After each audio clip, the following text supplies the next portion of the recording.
Epstein's victims. Are you struggling to get your hands on a lateral flow test? With record case numbers yesterday, health officials have acknowledged that during periods of exceptional demand, there could be temporary pauses in ordering or receiving tests. And 60 is the most popular age to retire, apparently. More than two-thirds of Brits who had retired early say they were happier for it. Is this you? Let us know. GBViews at gbnews.uk. What's the age to retire?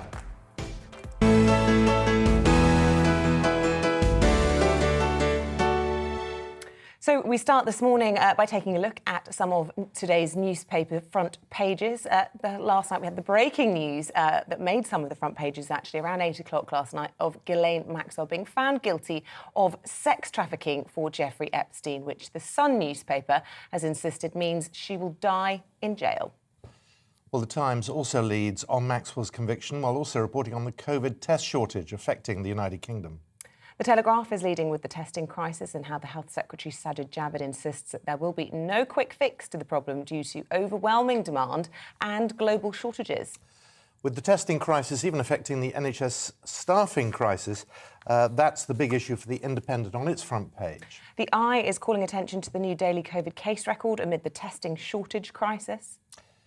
And anti-vaxxers causing chaos at a COVID-19 testing site dominates the front page of the Daily Mirror this morning.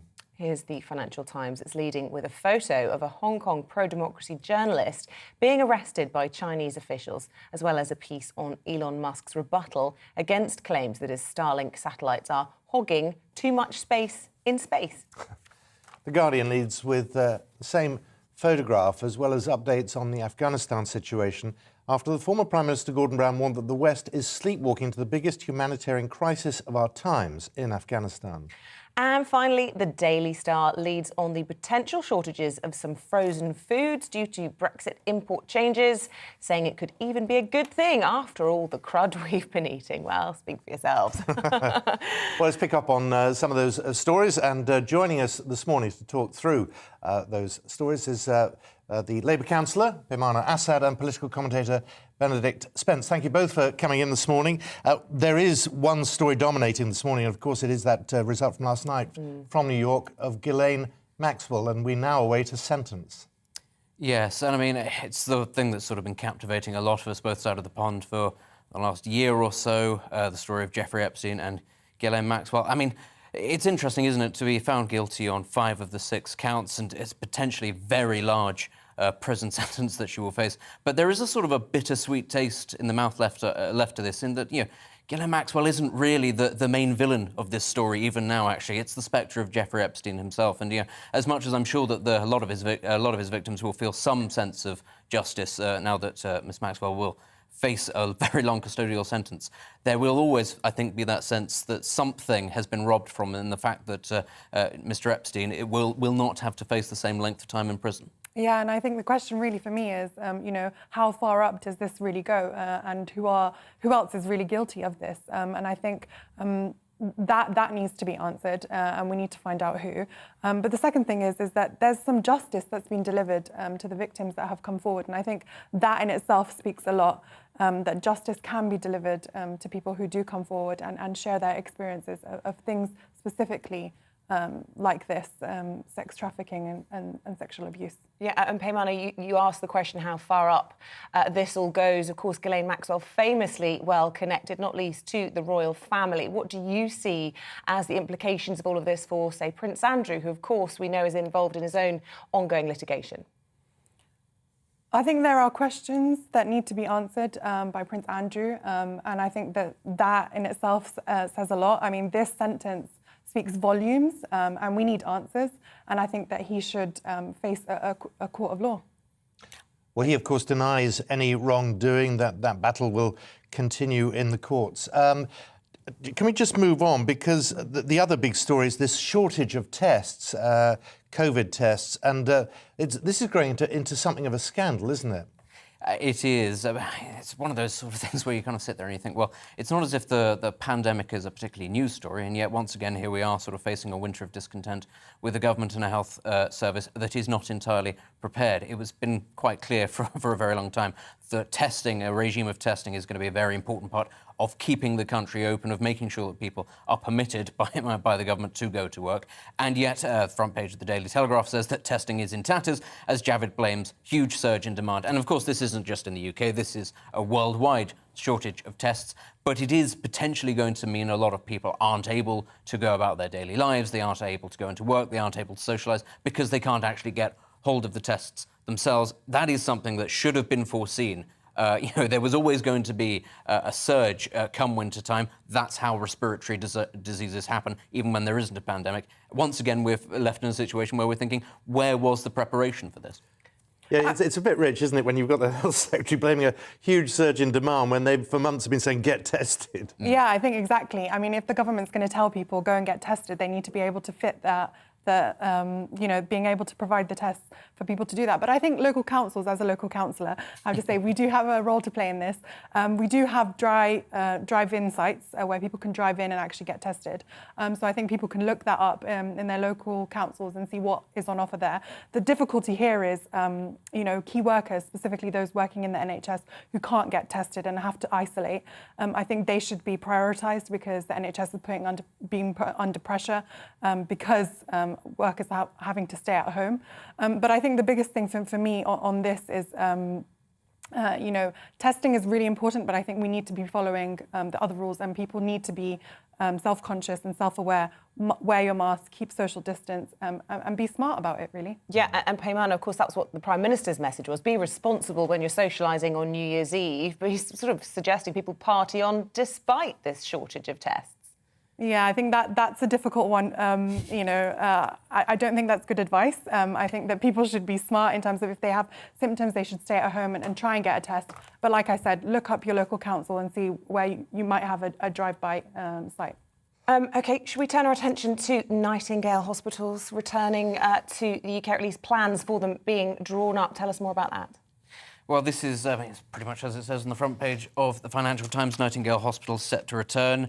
And this is all as part of a bid, actually, to make sure that we don't have to lock down going forward, and that there is sort of excess capacity in the NHS. But the FT talks about things like gyms and schools potentially being turned over to this. I mean, it doesn't conjure up particularly positive images. I mean, we can remember the first wave of the pandemic when the Nightingale hospitals opened in things like the XL Centre, and it was that sort of grim sense of foreboding when you saw all the capacity being opened up. I don't think we'll get to that stage. I think that this is the government... But they weren't used, Benedict. Well, exactly. And the issue here is it's all very well reopening them, but when the issue is going to be that there aren't enough staff to run the hospitals, where are they going to come from if we open their Nightingale? Well, this is the thing. I think a lot of this is actually a political stunt, given that we're talking here about a shortage of tests. This is the government then turning around and saying, but don't worry, if there is a surge and everything goes badly wrong, we are prepared to open up new Nightingale hospitals. I think it's something that isn't actually going to come into effect. It's not going to be used. I think it's a little piece of political theatre to mask the fact, if you'll excuse the pun, that the government has been caught slightly unawares on account of the shortage of tests. I think the key thing here is on hospital beds. So people who are going into ICU units with the new variant of COVID, they're blocking up beds, basically, for people who might need support in other areas. And I think that's where we need to look, where the government needs to look. Where is the need for these Nightingale hospitals, and open them up in those places so that NHS staff aren't put under extra pressure, with not having enough beds for patients.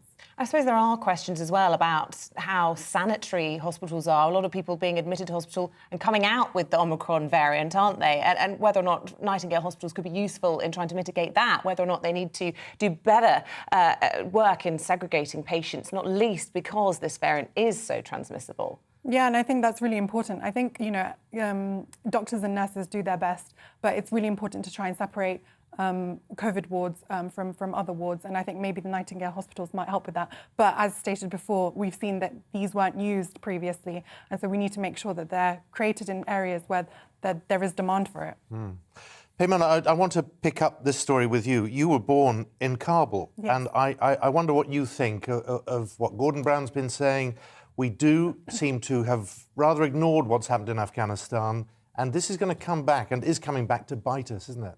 Yes, I was actually evacuated in August, a day after the Taliban takeover, and so I saw the government collapse in Kabul.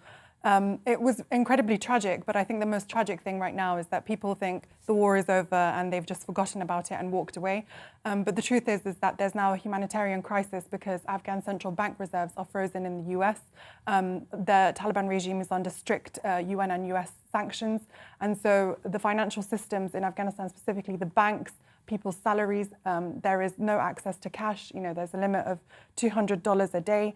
And people just have lost their incomes and their livelihoods. And so it's really difficult for them to feed their families. I mean, these are individuals who served in the former government. They had jobs. We're talking about nurses, doctors. We're talking about an entire system basically struggling. And I think Gordon Brown is right. But we've been banging on about this. I mean, I have, and I know other people have, since the fall in August, that this was going to happen. The question for me is the accountability and the transparency of NGOs who've raised a lot of money to try and counteract some of this in Afghanistan. They need to be upfront about where the blockages are and what's the difficulty on the ground specifically so that the international community can work together. I presume the biggest problem, Peymana, is frankly the Taliban. And, to hear your experience there, really extraordinary. Tell us a little bit more about those days as you yourself were evacuated, how certain you felt that you would be able to escape and what you feel about the country that you had to leave behind. So I think it's really tragic. I don't think anybody really thought that it was going to happen because there were so many continuous commitments from President Biden, from the world leaders that they weren't going to abandon Afghanistan and that the Taliban wouldn't return. But unfortunately, what we've seen in August has since seen young girls being denied an education. The Taliban are not allowing young girls a high school education or a university education. Women are banned from working. Women sometimes are banned from television, appearing on screen. Music is now considered banned. So there are a lot of freedoms that have been banned by the Taliban. And so what we're looking at and what we're viewing now is the Taliban of the 1990s. Benedict, I just want to pick up on the issue of Gordon Brown here, who's suddenly emerging as this older statesman, if you like. And certainly with the government we've got perhaps at the moment, here is a figure who's rather impressive and difficult not to argue with what he's been having to say. I mean, I think that is actually a problem that you get with many prime ministers, and it also depends on what the topics are. I think Gordon Brown also did himself a lot of favours with the Scottish independence referendum. And I think, sitting from the sidelines, it does allow people to sort of draw on the wisdom of their time in office to make points where often they can. I've also found this with Theresa May, as I say, with Sir John Major, perhaps less so with Tony Blair because he's got quite so much baggage that comes with him. But, he is right in this instance that actually it is the ordinary people of Afghanistan who, they are suffering. And, no two ways about it. In 2 decades of occupation, the West managed to create a system in Afghanistan that was totally dependent on aid and then pulled the rug from underneath that country and then uses the fact that the Taliban took over to justify not sending any money, which on the one hand is understandable. You don't want to fund the Taliban. On the other hand, this is a situation entirely created by the West, and I think that Mr. Brown is right that it is profoundly immoral, actually, for Western nations to sort of wash their hands of the situation in Afghanistan. It is going to lead to an even greater humanitarian disaster. People are going to flee their country, as actually you might expect them to do so were they to find themselves under the boot of an armed theocracy, essentially. And just lastly, Peymana, on the subject of Afghanistan, all of that in mind, and the seriousness of the situation there is only exacerbated given the time of the year and the climate there, frankly, just incredibly harsh at the moment. Yeah, it is. It's really difficult. I think this comment from Gordon Brown and the article that he's written has come a bit too late, frankly, but it's needed. And I think that this attention that it's brought to the issue hopefully gets people into action and releasing some of the aid. I know that there've been carve-outs from the UN now so that humanitarian aid isn't hit by some of the sanctions that are aimed at the Taliban regime. But again, as I said, we need accountability and transparency about what are exactly the blockages on the ground. I know that the Taliban are taking some of this aid that's supposed to be delivered to the Afghan people, and there are other issues. But, the United States was talking to the Taliban in Doha for so many years now and came to that deal in February 2020, which led to the collapse of the country. So I don't see why we can't speak to the Taliban now to try and alleviate some of these humanitarian issues. We could do a half-hour programme on you We could. yourself, and I just want to make the point. A lot of people watching you now, Pimana, here you are, you're a counsellor, I think in Harrow. Yes. You've done incredibly well. And a lot of people say, well, look, this is what Britain does. We take refugees in and look at the success. But it's not been easy for you, has it? You and your 3 siblings and your parents, it's been tough. No, it's been tough, but you know what? You know, when you're given opportunities, you can rise, and it's about having that equal access to opportunities that allows people to, like me, to come forward and be on a seat like this today and have this conversation with you. So I think it's about offering those opportunities, and I think one of the good things is that we have been able to bring refugees from Afghanistan through the evacuation, but now we need to meet that offer by actually giving them dignity and a good life here. Fantastic to get your perspective on that story and the rest of the stories as well. Pimana Assad, Benedict Spence, thank you very much. We'll be seeing you a little bit later on throughout the morning. Programme. You lucky things. Now, you're watching The Great British Breakfast with Isabel and Simon. Here's what else is going on today. And NHS England has said it's setting up new Nightingale super hubs, or surge hubs, at hospitals across England as it prepares for a potential wave of Omicron hospital admissions. Work on a total of 8 hubs, each with a capacity of around 100 patients, is set to begin as early as next week. Further sites could also be identified to add a further 4,000 super surge beds. The government's been urged to act on workers' pay after a warning that real wages are barely set to increase over the next 5 years. In her New Year message, TUC General Secretary Frances O'Grady issued a direct challenge to the Prime Minister, warning that the government can't sit this wages crisis out. A government spokesman said, "We are increasing the wages of millions of workers by raising the national living wage to £9.50 an hour in April." Nurses who are exhausted and overwhelmed by the pandemic are regularly working 12-hour shifts to keep the NHS afloat. A poll of more than 9,000 nursing staff at the Royal College of Nursing found many are thinking of quitting and are unhappy with the quality of care they can provide due to inadequate staffing. Campaigners have warned that major changes to the highway code, which requires drivers to have more responsibility to look out for cyclists and pedestrians, has not been promoted enough. The charity Cycling UK says that a long-term and well-funded communication campaign is needed to make people aware of the update. Otherwise, safety is at risk. Strikes by rail workers and catering staff in 2 separate disputes are to go ahead on New Year's Eve. Members of the Rail Maritime and Transport Union on cross-county trains and catering staff based at Edinburgh Waverley Station will walk out for 24 hours. Video has surfaced showing one of the Queen's Guard trampling over a young boy while marching on duty. 2 Royal Guards are seen marching as families watch when a small boy stands in their path. Well, an Army spokesperson says, "We are aware of an incident at the Tower of London earlier today during a routine patrol." And the former US President George W. Bush has admitted that he knew very little about international affairs during his first meeting with Britain's ambassador to the US, Sir Christopher Mayer. According to newly released official papers, Mr. Bush, who was then governor of Texas, was candid about his lack of international experience and that he would do well to broaden his experience.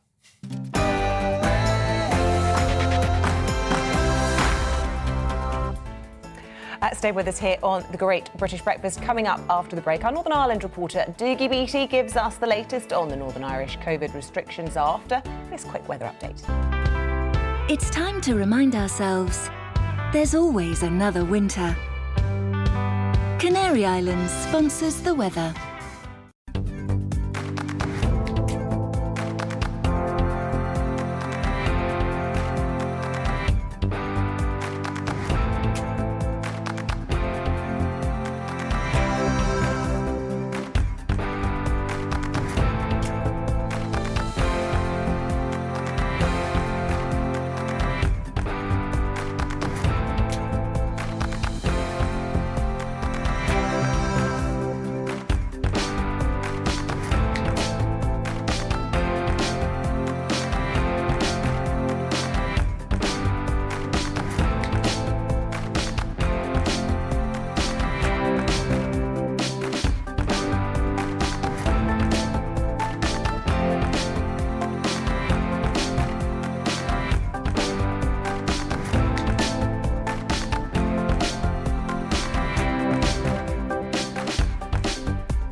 Canary Islands sponsors the weather.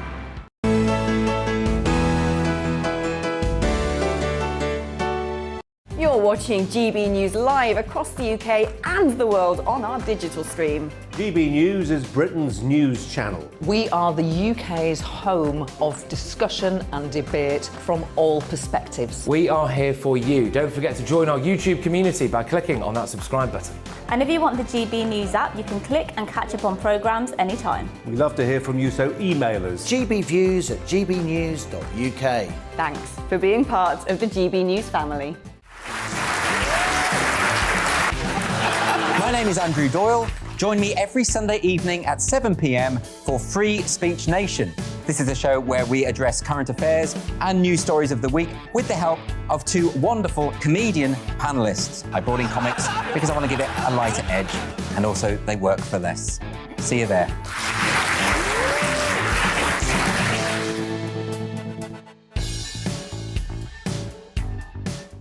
Join my show Farage, 7 p.m. till 8 p.m. Monday through Thursday, and there you will get opinion, analysis, debate, and I'll cover stories that nobody else dares to touch.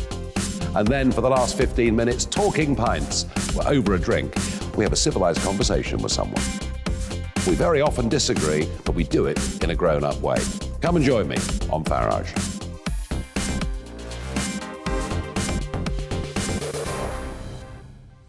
I'm Colin Brazier. I've reported from more than 70 countries around the world, covered wars from Afghanistan to Iraq, from Lebanon to the Balkans. I'm trying to bring that experience, that feel for events, to the studio. And something else, I'm ready to give an opinion. Today's stories with a spark. Brazier from 8 p.m. weekdays on GB News. Join us for Political Correction. We're here every Sunday to correct politics and put you, the people, back in charge. We talk about all areas of the United Kingdom, including Northern Ireland. Our debate goes way beyond the Westminster Village. It's about the real country. It's about your opinion. So please, we want you to tell us what you think. This is Political Correction. Every Sunday morning from 10 a.m. here on GB News.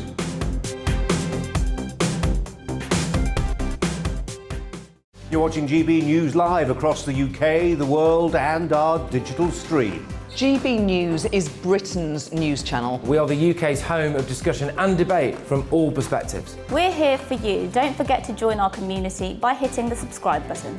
And download the GB News app so you can click and catch up on programmes anytime. We love to hear from you. Email us at gbviews@gbnews.uk. Thanks for being part of the GB News family.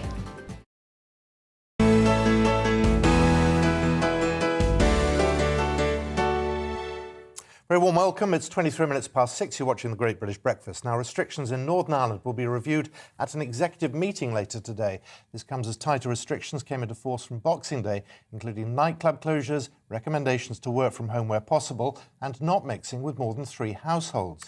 As of Wednesday, the number of positive cases confirmed in the past 7 days was 30,883. Well, let's speak to our GB News Northern Ireland reporter Doogie Beattie, who joins us this morning. Very good morning to you. So this big meeting happening today, are things likely to change, do you think? Well, first of all, welcome to Saintfield. I'm outside a high school here. And why a high school? Well, they are one of the things that a lot of the people on the Education Committee would like to see, maybe a circuit breaker of those schools, an extended holiday, if you like. And that happened before. It didn't work well for Northern Ireland. These kids that are in here at the moment that are about to take their exams were in third year when the first lockdown started. Of course, they've now had about 18 months or so of remote learning, and remote learning is not always the answer. And I spoke to a headmaster yesterday who was worried about such stuff as mental health, social health, and of course education. So Stephen Black spoke to me, and he was a Ballymena headmaster. Us in education, I think we want to do the best thing by our young people.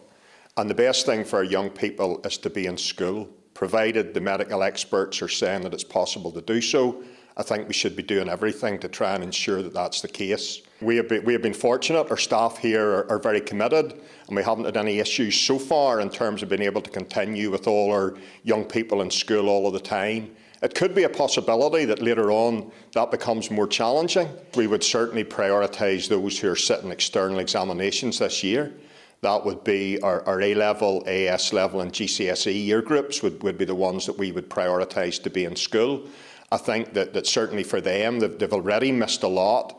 And I think that with examinations still on the table, and I think that is the right thing for them to be on the table, but with them on the table, I think it's very important that the young people are in school. Neither academically nor in terms of their personal development are young people at the state that we would have expected them to have been in normally. And while schools, one aspect of schools is certainly academic development. The other aspect is that whole social development process for young people, whether it be through developing routines, whether it be through support networks that they have to help them, or whether it's just developing qualities such as resilience. They can do that far better in school with the support that's there for them, and even the activities that they can take part in school that allow them to develop those qualities. I think there has been probably more issues in Northern Ireland schools around issues such as mental health and so on, and I think that for us, if schools continue to close, I think we're going to see an increase in that, and society will pay the price of that in us moving forward. Well, you can see there or hear from Stephen Black that it is very split amongst the educationalists in Northern Ireland as whether it's lockdown or not. But the schools here are pretty much adamant that those that are taking exams will have to stay in, and not so much of these assessed grades coming in place. Now, if that's not hard enough for the executive, the business community in Northern Ireland, particularly those amongst the hospitality sector who have been given some sort of financial help but not enough, are still very, very angry about the lack of time and lack of information that came to them. Now, I was speaking to bar owners only last night who have told me that there's already police entered the premises in some places to ask for people's COVID passports and make sure that they are enforcing all regulations. Now, what is law and what is guidance is still very, very dodgy ground with some publicans, and they're not too sure of what's going on. But I spoke early last week with one of the main business leaders in Northern Ireland. He owns one of the biggest family-owned wholesalers in Great Britain, and he didn't have a great word for the Northern Ireland executive either. I suppose the initial plan was we felt that Christmas would be like 2019. That was all the noises that we were hearing. So we booked our turkey, we booked our ham, and due to all the supply chain issues, we've had to stock up much heavier than we normally would have. And then I suppose we started to hear little bits of rumblings with the COVID passports and different things late November, December, but actually sales have been okay. And it's in the last few weeks that we've just seen a real kind of cliff edge as customers have got very, very nervous about ordering goods, and consumers have just stopped going out with no plan B, no plan C, no knowledge to us in the supply chain or to our customers of what's coming next. I cover Scotland, Northern Ireland and the Republic of Ireland. The difficulty I have is that is 3 different jurisdictions with 3 different COVID regulations right now. And I seem to spend my life on either Twitter or on news sites finding out what's going to happen next. So that is a real frustration of business. We've been here time and again, last March, last kind of winter, then again in January, then again this summer. Regulations have chopped and changed, and that is very difficult for the hospitality industry. I think when I look at our 3 jurisdictions, ironically, probably Scotland has been the most helpful in terms of Nicola Sturgeon comes out and very clearly says, look, here's the plan. I may not like it, but I have more knowledge as to what's going to happen. And again, I think in Southern Ireland, we probably at least get some notice of what's going to happen down there. Unfortunately, the worst jurisdiction has been the Northern Ireland Executive. It's the not knowing is the hardest part for us as businesses. They don't understand that hospitality has a supply chain behind that, be it food, drink, whatever, fresh veg, fresh food, and we have to try and plan. And without any kind of level of guidance or thought process, that is very, very difficult. Throughout this pandemic, we haven't even had rates relief in our business as a food wholesaler. From all of those lockdowns, the amount of lost stock is in the tens of thousands of pounds for us as a business. And the view has been, well, that's a too difficult box to tick, so we just have to deal with that. And Dougie, of course, a key night in the industry is New Year's Eve. Lots of people will be waiting to see what the implications might be for tomorrow. Indeed, and it's Ireland. It's a bit like Scotland. We have a big night here, and of course that has all now been locked down. There's 6 people to a table. You have to have a COVID passport going in. You're not allowed any more than a few per house mixing.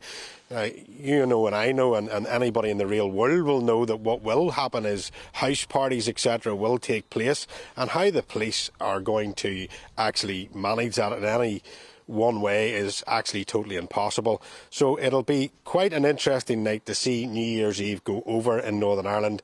I can't see it being a quiet one. Dougie, good to speak to you. We'll be talking through the morning. Thank you very much. That's Dougie Beattie there. It's just after 6:30. On to our next story this morning, and the Trades Union Congress, the TUC, are calling on the government to give workers a pay rise in 2022. In her New Year message, the TUC General Secretary Frances O'Grady challenged the PM, saying that they can't sit this wage crisis out. The union claims that wages are set to rise on average by 0.6% a year between now and 2026. But the government say that real wages have grown since the start of the pandemic and are 3.4% above pre-pandemic levels. Well, James Townsend is an employment partner at Howard Kennedy LLP. A very good morning to you. Good morning. Every paper you pick up talks about the cost of living crisis, and of course that's at the back of everybody's minds, and pay rise demands obviously are going to be huge this year. Yes, absolutely. Every year, the General Secretary, she releases her New Year's statement. I took a look at the website this morning, actually. The TUC haven't updated their website yet. They've still got last year's statement up. No doubt they're going to get together and put something up later today. But it's quite nice to contrast what they were saying in 2020 with 2021. 2020, they were looking at furlough, and they were talking about banning 0 hours contracts. We know the government spent £69 billion on the furlough scheme. 0 hours contracts remain in place. Francis this year's picked up on cost of living. It's obviously an issue that affects all of us, but of course pay rises need to be paid for, and it's a nice sentiment, and I think we can all get behind that, but who's going to pay for it? I think that's the big question the government's going to be asking this morning. Yeah, and the government pointing out that from April, the national living wage will be rising to £9.50 an hour.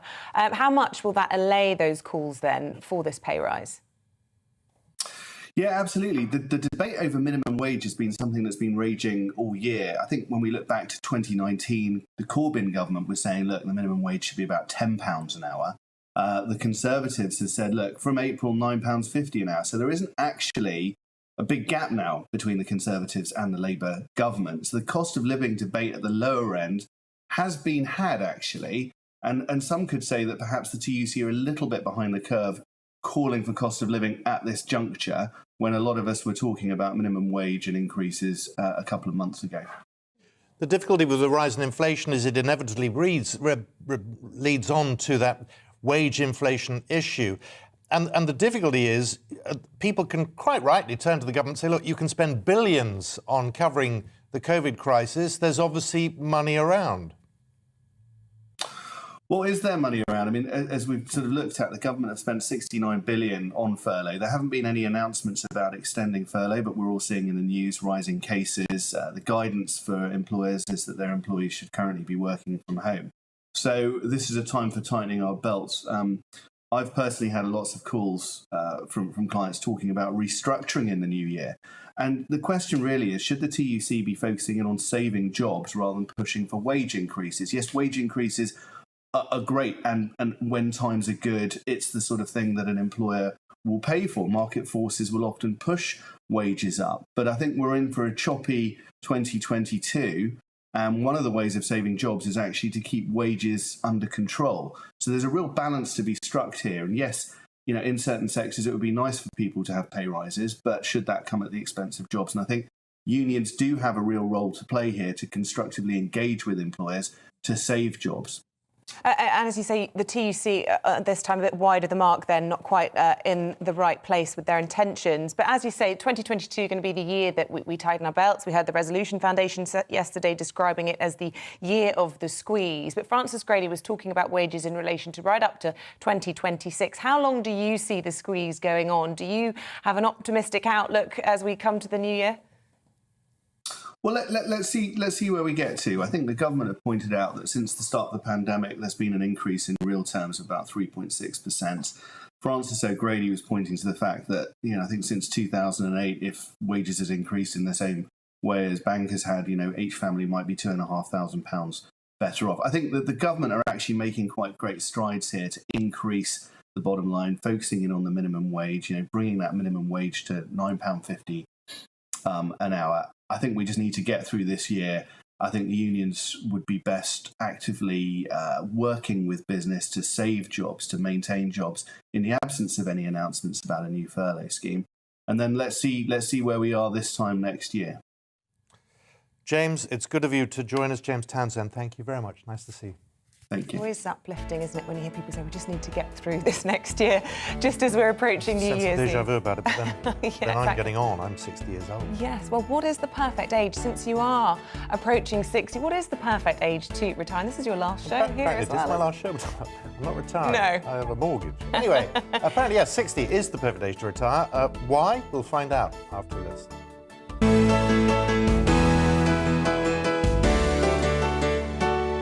You're watching GB News live across the UK and the world on our digital stream. GB News is Britain's news channel. We are the UK's home of discussion and debate from all perspectives. We are here for you. Don't forget to join our YouTube community by clicking on that subscribe button.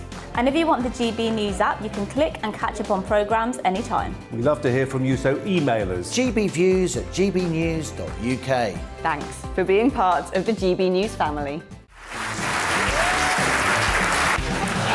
My name is Andrew Doyle. Join me every Sunday evening at 7 p.m. for Free Speech Nation. This is a show where we address current affairs and news stories of the week with the help of two wonderful comedian panellists. I brought in comics because I want to give it a lighter edge, and also they work for less. See you there.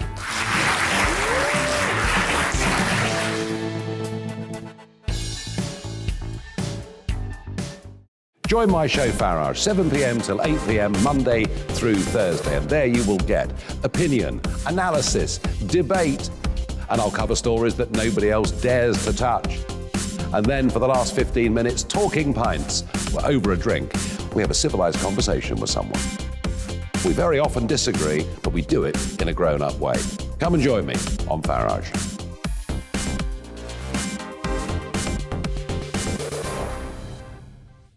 I'm Colin Brazier. I've reported from more than 70 countries around the world, covered wars from Afghanistan to Iraq, from Lebanon to the Balkans. I'm trying to bring that experience, that feel for events, to the studio. And something else, I'm ready to give an opinion. Today's stories with a spark. Brazier from 8 p.m. weekdays on GB News.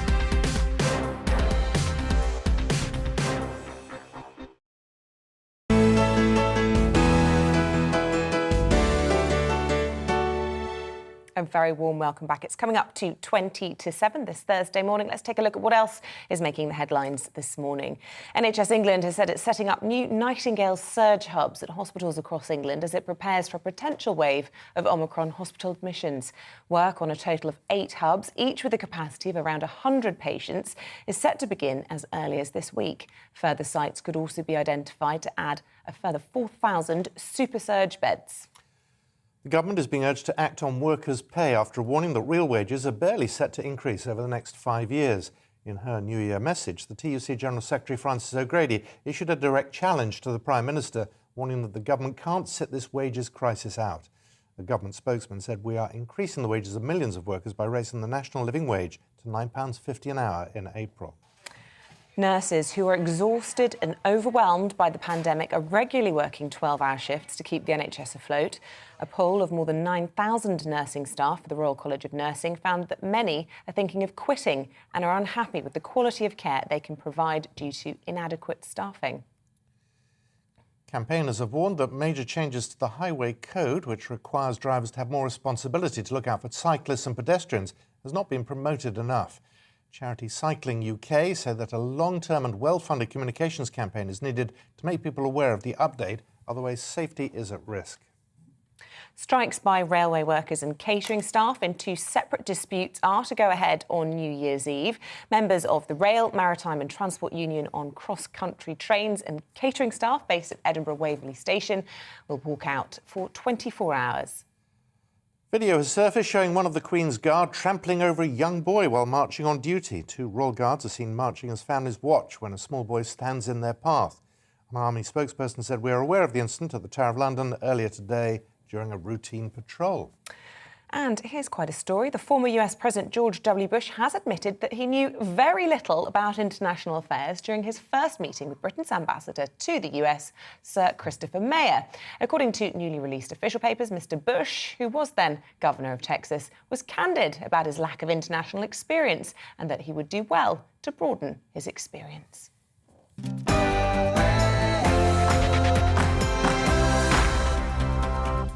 OK, let's get more on our main story this morning. The British socialite Ghislaine Maxwell has been convicted of helping American financier Jeffrey Epstein sexually abuse teenage girls. The 60-year-old, who was labelled dangerous by the prosecution during her 3-week trial, helped entice vulnerable teenagers to Epstein's various properties for him to sexually abuse them between 1994 and 2004. The full indictment against Maxwell listed 6 charges, including conspiracy to entice minors to travel to engage in illegal sex acts, enticement of a minor to travel to engage in illegal sex acts, and conspiracy to transport minors with intent to engage in criminal sexual activity. Well, Maxwell was also accused of transporting a minor with the intent to engage in criminal sexual activity, sex trafficking, conspiracy, sex trafficking of a minor, and lying under oath by hiding her participation in Epstein's offences during a separate civil case. Well, Eric Vidali, partner managing attorney of the Bloom firm, the firm that worked with members of Epstein's victims, gave his reaction to the verdict. So I'm really pleased to hear that the jury got this right. I know it was very, very difficult for the victims to come forward, to withstand the cross-examination, to withstand the public scrutiny, to have all their flaws pointed out, and to get this guilty verdict and to get some semblance of justice here. I'm really proud for the victims. We'll have much more on that story. We're talking to another of the lawyers who represented Ghislaine Maxwell's victims just after 7:30 here on the Great British Breakfast. Now, this is obviously many years away from me, but apparently 60 is the ideal age to retire early. 1 in 4 people who aspire to retire early aim to do so at 60, while this is also the most popular early retirement age among those who have already retired. The main driver for early retirement is wanting to enjoy more freedom while still being fit and well enough to enjoy it. Well, Myron Jobson is a personal finance expert and joins us this morning. A very good morning to you, Myron. 60 seems like old to retire early to me. If you're retiring early, it's 40, sounds like a pipe dream to me, and if I could retire at 40, I would have done. But at 60, people still have responsibilities, Myron. Who can do it? You know, someone told me recently that 60 is new 35. And I tend to agree, actually, because I suppose of bumper longevity, we are living longer. And also, we are fitter longer because of advancements in healthcare. So it's very much possible. The people who can do it are the people who can afford to do it. I mean, that you have to make sure that you have a significant retirement nest egg to actually make sure that your expectations or your retirement dreams actually become a reality. So what age, then, do you think most people realistically can expect to retire? And as you say, is the dream of retiring at 60, like my grandparents would have done, a thing of, just for the elites? Yeah, well, it's quite interesting. For many, it'll be the late 60s, and that's a harsh reality of it, just simply because of how long it takes to actually build up a big enough retirement pot. I think, back in the days, companies used to offer defined benefit, or also known as final salary pensions, they were called gold-plated because they offered a guaranteed income for life based on a percentage of your final salary or your average salary. And so that took the onus away from individuals to make sure that they're actively investing because they have this guaranteed income for life. That's no longer. Most employers offer a defined contribution pensions where the employer contributes and also the employee contributes to a retirement pot. And under automatic enrolment pension rules, employees have to contribute a minimum of 4%, whilst the remainder 5 or plus % comes from the employee rather. And so the onus is increasingly put on individuals to make sure that they have enough money to live comfortably at retirement. And the truth of the matter is that people have to start early. That means investing for the greater growth potential. You're a personal finance expert, Myron. What at the age of 60 would be the sort of pension pot someone would need to have that comfortable life as you describe it?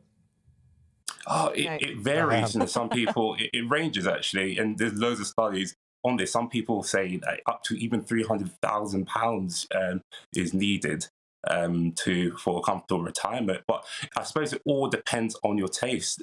Do you plan on living a life of luxury? We did a similar survey actually. So as part of our Great British Retirement Survey last year, we asked some 10,000 consumers a similar question. And 1 in 3 of them said that they plan to travel a lot during retirement because why not? We work hard, so we want to make sure that we use our money, the money we use, that we've worked hard for, on things that we enjoy, such as traveling. Also, a lot of people, I'm not sure if you remember, but Steve Webb, when he announced pension freedoms, he talks about Lamborghinis. A lot of people in our survey actually said that they want to spend money on luxury items like that. So it depends on your taste. So you really have to, what people need to do, they need to figure out how much retirement is going to cost them. They have to figure out expenses and how much they think will be needed to live comfortably at retirement, to really nail down the figure to live comfortably. See, I saw a Lamborghini parked out in the street this morning. Not yours then. Not mine. Unlikely to be mine. But Myron, everybody says, "Oh, I'll buy a Lamborghini. I'll do this and do that." But when the harsh reality kicks in, it's things like food, and many people still have a mortgage into their 70s now. Yeah, exactly. That's the new norm. It's what I said earlier.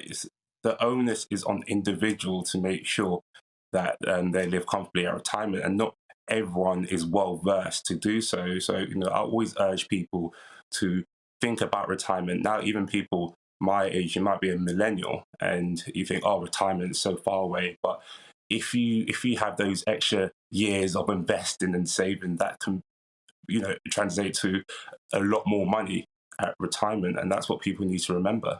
Yeah, but Myron, as we've been discussing this morning, the cost of living is just going through the roof. And as we talk about millennials, many of them, even the thought of having a mortgage to repay is out of their grasp. Many of them just couldn't simply afford to be paying into pension pots in their 20s. Is that something that you're noticing?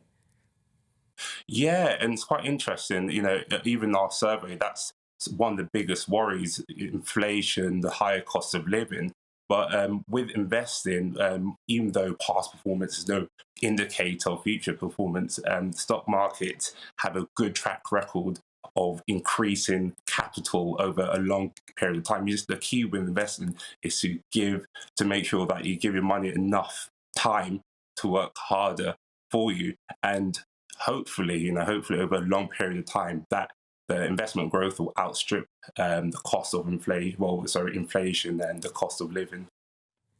What do you say to Frank? He's just emailed in. He says, the best time for many to retire is when you leave school. Then you don't get involved in the rat race in the first place. I mean, wow. He's not wrong, is he? No.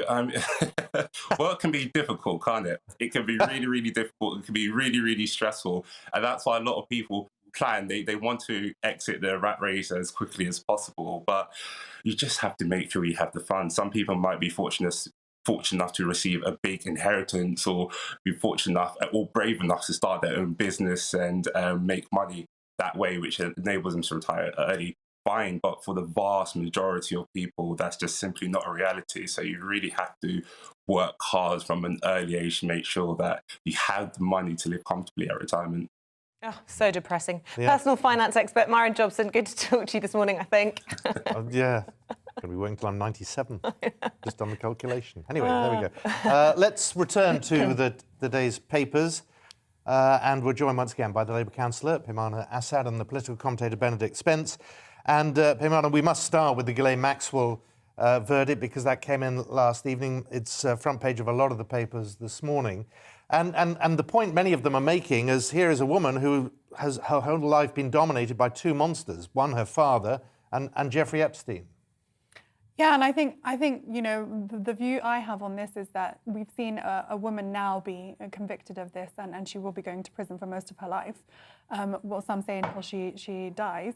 But the question I have is, how far up does this go, and where are the other men that are involved in this, and when are they going to be prosecuted for their crimes involved in this specifically, because this is about sex trafficking of young girls, underage girls. Benedict Spence, do you think there will be some sympathy, as Simon describes in the papers, seeing Ghislaine Maxwell as really being sort of a player at the expense of her father and Jeffrey Epstein, or do you think really people are seeing her for who she was, somebody who was often seen by these young girls in a position of trust that nothing would happen to them if she was present in these scenarios? Which actually makes her a bigger monster than either of the two men in her life, but Benedict. I think it would be too much of a stretch to say that there is sympathy for Ghislaine Maxwell, whatever her circumstances may have been, whatever the pressures that were put on her by her father or Mr. Epstein. Ultimately, she was a cog, a very key part of this whole situation. She is a woman with agency. She made her own decisions. Maybe she was manipulated into it. Maybe she was pressured. Maybe she wasn't. I think it's fair to say most people know what's right and what's wrong, and that ultimately these are pretty heinous things to have been accused of and convicted of. So I think sympathy for Ghislaine Maxwell will be pretty thin on the ground, especially given that this is about the extent of justice that most of Mr. Epstein's victims can probably hope for. Himana, the story that will dominate, one has no doubt, in 2022 is the cost of living, the cost of living crisis, and all we are seeing is prices going up. We've just been talking about the wage pressure that will follow. We're in for a bumpy ride, aren't we?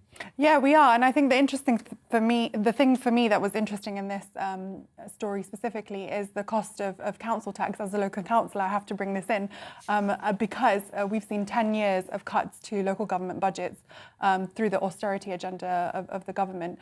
And that's why council tax is having to be increased, because we're having to make difficult decisions. Do you clean the streets, or do you provide care and a package of care to people who are in need of it? And these are the decisions that local councils up and down this country are having to make. And some of them are struggling to pass balanced budgets. And that's why some of them are claiming to go into administration. And so the government's having to basically come in and take over the administration of the council. So these decisions and the reasons why some of the reasons why it's contributing to the cost of living is because of the cuts to local government budgets, specifically on the council tax issue in this story. And Benedict, on that issue, particularly when it comes to energy prices, lots of the papers calling for net zero VAT on energy, green levies on energy bills to move to general taxation. The government's going to have to address this, aren't they?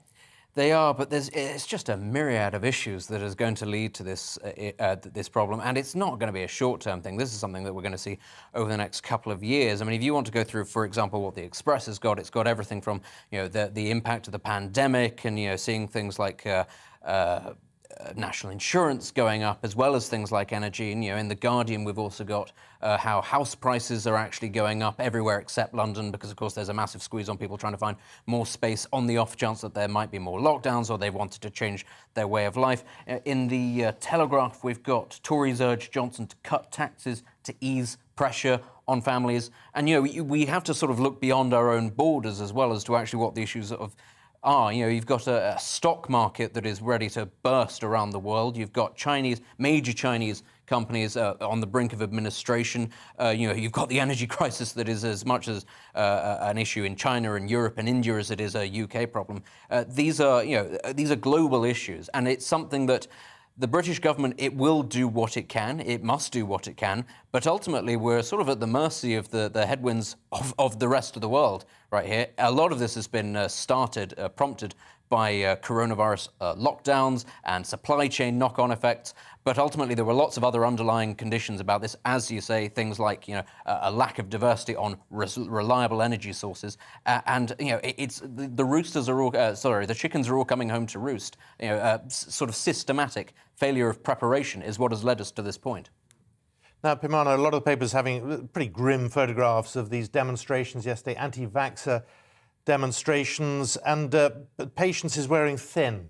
Yeah, I think one of the things that for me is quite concerning is that, as I mentioned before, 90% of those in ICU units in hospital are those who are unvaxxed, and so they need to get vaccines. The frustrating thing for me is that there are legitimate concerns that people might have about the vaccine, and what I would say is, talk to someone that you trust, talk to someone that you respect about your genuine concerns, and try and bust those myths. I think it's really, really difficult when we see anti-vax protesters outside some of these centres because people are losing their lives because of COVID. And I think that is a reality that a lot of people aren't willing to accept, but it's the truth. It's what's happening. People are dying because of COVID, and some people on their deathbeds are saying, can I get the vaccine now? And it's too late by then.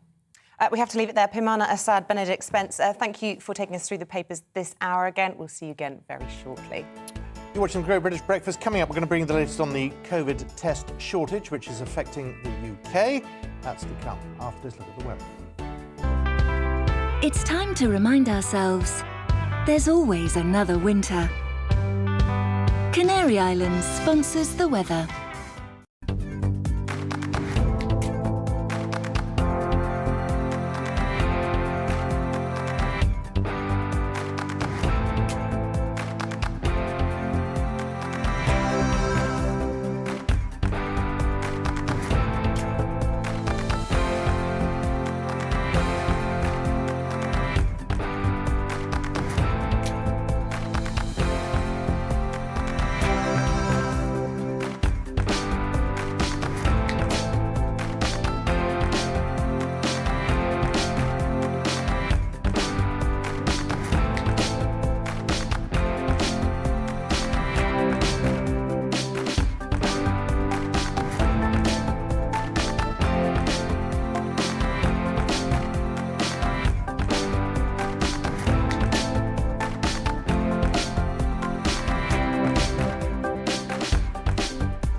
Canary Islands sponsors the weather.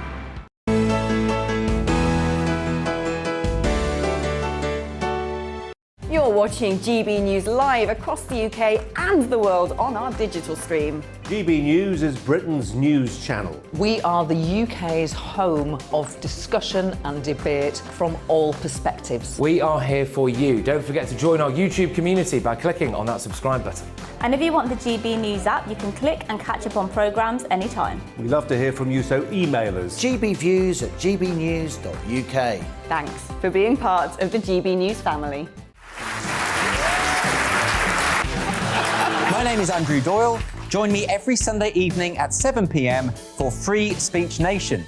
This is a show where we address current affairs and news stories of the week with the help of two wonderful comedian panellists. I brought in comics because I want to give it a lighter edge, and also they work for less.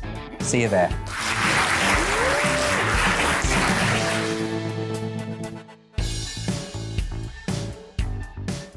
Join my show Farage, 7 p.m. till 8 p.m. Monday through Thursday, and there you will get opinion, analysis, debate, and I'll cover stories that nobody else dares to touch. And then for the last 15 minutes, talking pints. We're over a drink. We have a civilized conversation with someone. We very often disagree, but we do it in a grown-up way. Come and join me on Farage.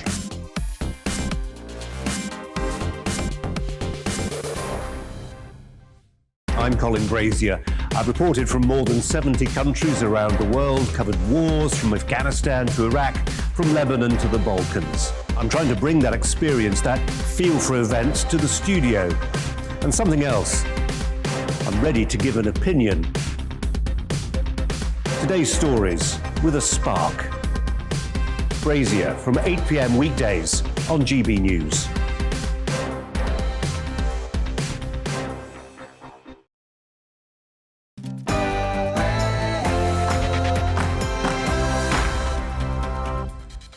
good morning to you. It's 7 o'clock. It's Thursday, the 30th of December, and this is your Great British Breakfast with Simon McCoy and with me, Isabel Webster. Coming up this morning, guilty on 5 counts of sex trafficking young girls. Ghislaine Maxwell has been convicted of luring minors to disgraced financier Jeffrey Epstein. She could face up to 65 years in prison. Later in the programme, we're going to be speaking to the attorney Gloria Allred, who represented a number of Epstein's victims. Are you struggling to get your hands on a lateral flow test? Well, with record case numbers yesterday, health officials have acknowledged that during periods of exceptional demand, there could be temporary pauses in ordering or receiving tests. And 60 is the most popular age to retire, apparently. More than 2/3 of Brits who had retired early say they were happier for it. Well, are you amongst them? Let us know. gbviews@gbnews.uk.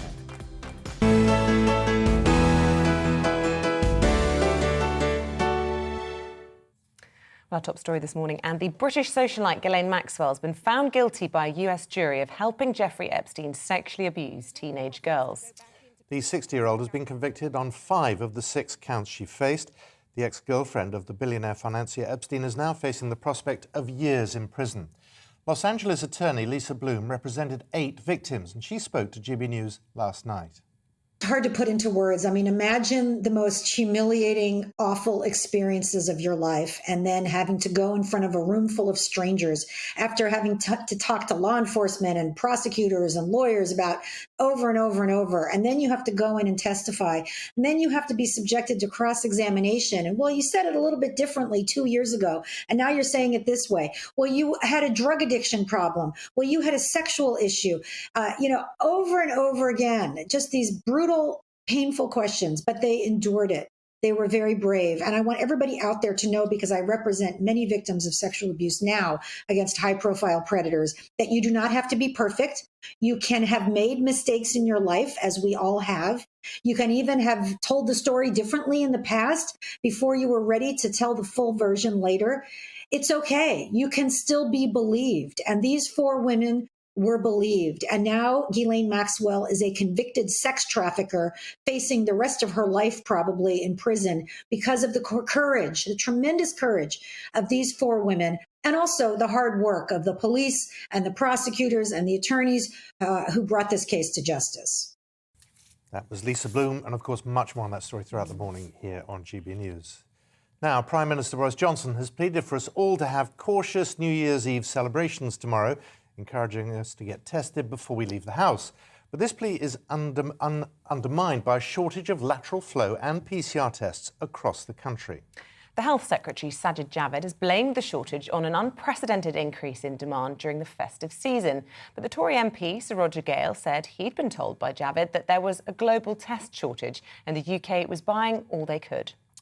Joining us now, Dr. Leila Hanbeck, who's Chief Executive of the Association of Independent Multiple Pharmacies. A very good morning to you, Dr. Leila. Good morning. So how big a struggle is this at the moment? Oh, it's a big struggle. It's very frustrating because the demand is obviously very, very high because of the government guidelines in terms of like the self-isolation and what you need to do, needing lateral flow tests. And people have been asked to go to their pharmacies to pick lateral flow tests up. But unfortunately, the supply is so patchy and inconsistent that when people come to pharmacies, we don't have the stock to give to them, and we have to turn them away, which causes a lot of frustration and anxiety for people. And we've seen the number of abusive behaviours going really, really up in community pharmacy. That's interesting. So it's the abusive behaviour that's of more concern than perhaps people who are coming in who may indeed be positive, asking your colleagues for tests, but not being able to identify that's worrying you. Yes, everything worries us, to be honest. You can imagine we are in a situation where people are coming in expecting to get a lateral flow test. And when they're turned away and said, unfortunately, we don't know when it's going to come because we get no communication from the government when we are going to be getting the stock and how much we're going to be getting. So people obviously, they want to do the right thing, particularly now when the New Year's Eve is just around the corner and people want to be with family and friends. And they want to do the right thing to test themselves, but they don't get access to that. So it's a very frustrating situation for us, but also for patients who come in. You say frustrating. I mean, it's madness, isn't it? You've got a government telling everyone to get tested. It's the only way we can keep on top of this. You can't get the test for love nor money. I mean, you say frustrated. You must get angry at sometimes. angry, sad, crying, all emotions going because of the fact that we are helpless here. We are put in the middle of everything, and people coming in expecting that we want to help them. We understand the situation, but there's nothing we can do about it. We've been banging on about this since weeks now in terms of like the supply issues, because we were seeing the demand going up all the time. And yet we still don't know what's going to happen in the days to come when we are going to get the supply that we need. Leila, the government's saying that they have double the supply that they had before the 18th of December, around 900,000 tests per day. But that simply just hasn't been meeting the demand. Is that because there are, lots of people are trying to protect their loved ones, it's Christmas, it's New Year? Or are there a few individuals, do you think, who are stockpiling in sort of Brexit toilet roll kind of way? We are asked to give no more than 2 boxes to people who come in to collect, and they've got a code. So the supply is limited anyway. But the thing that is very frustrating is that despite the fact that we've been told that there is stock, and pharmacists are going to get them, it's very sporadic. So we're basically getting a carton of tests, and it goes within really an hour or two. And then there's nothing left anymore, and then days pass and nothing else comes in. So that is really difficult to keep on top of and let people know when to come back to the pharmacy so that they can get their test. And the New Year is approaching, and people want to get tested, and we still don't have the tests. And the government is telling people, test yourself. Yeah, sorry, Doctor. What about other pharmacies? Are you all fighting each other to get access to whatever tests there are, or is there a sense of we're all in this together, and do you help each other out? We are absolutely all of us in it together across the whole country, and we are affected, all of us, by the same issues. So what we want to happen is the government to sort this out as soon as possible. If there are guidelines in place asking people to do something, in relation to self-isolation and all of that, then the supply and the plans will need to go with it to make sure that we meet the demand. It's not there at the moment. Well, Dr. Leila Hanbeck, thanks very much for talking to us this morning, and we wish you some success in getting your hands on some tests in the coming days and weeks. Yeah, and a Happy New Year. And a Happy New Year. Thanks for joining us. Thank you.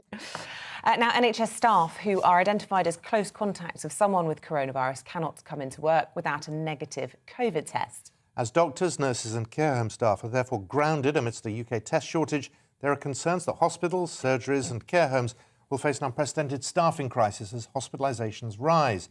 Well, Simon Walls is the clinical lead at St Cecilia's Nursing Home in Scarborough. And, Simon, you've had to restrict visitor numbers already, and things are going to get worse before they get better, aren't they? Well, they are, because to be honest, across the whole care homes and nursing homes there's been outbreaks of COVID. That increases the testing. It also puts the pressure on the lateral flow test needs, because we need to do them every day for 7 days if we've had an outbreak. So unfortunately, that's probably adding to the strains and the pressures as well.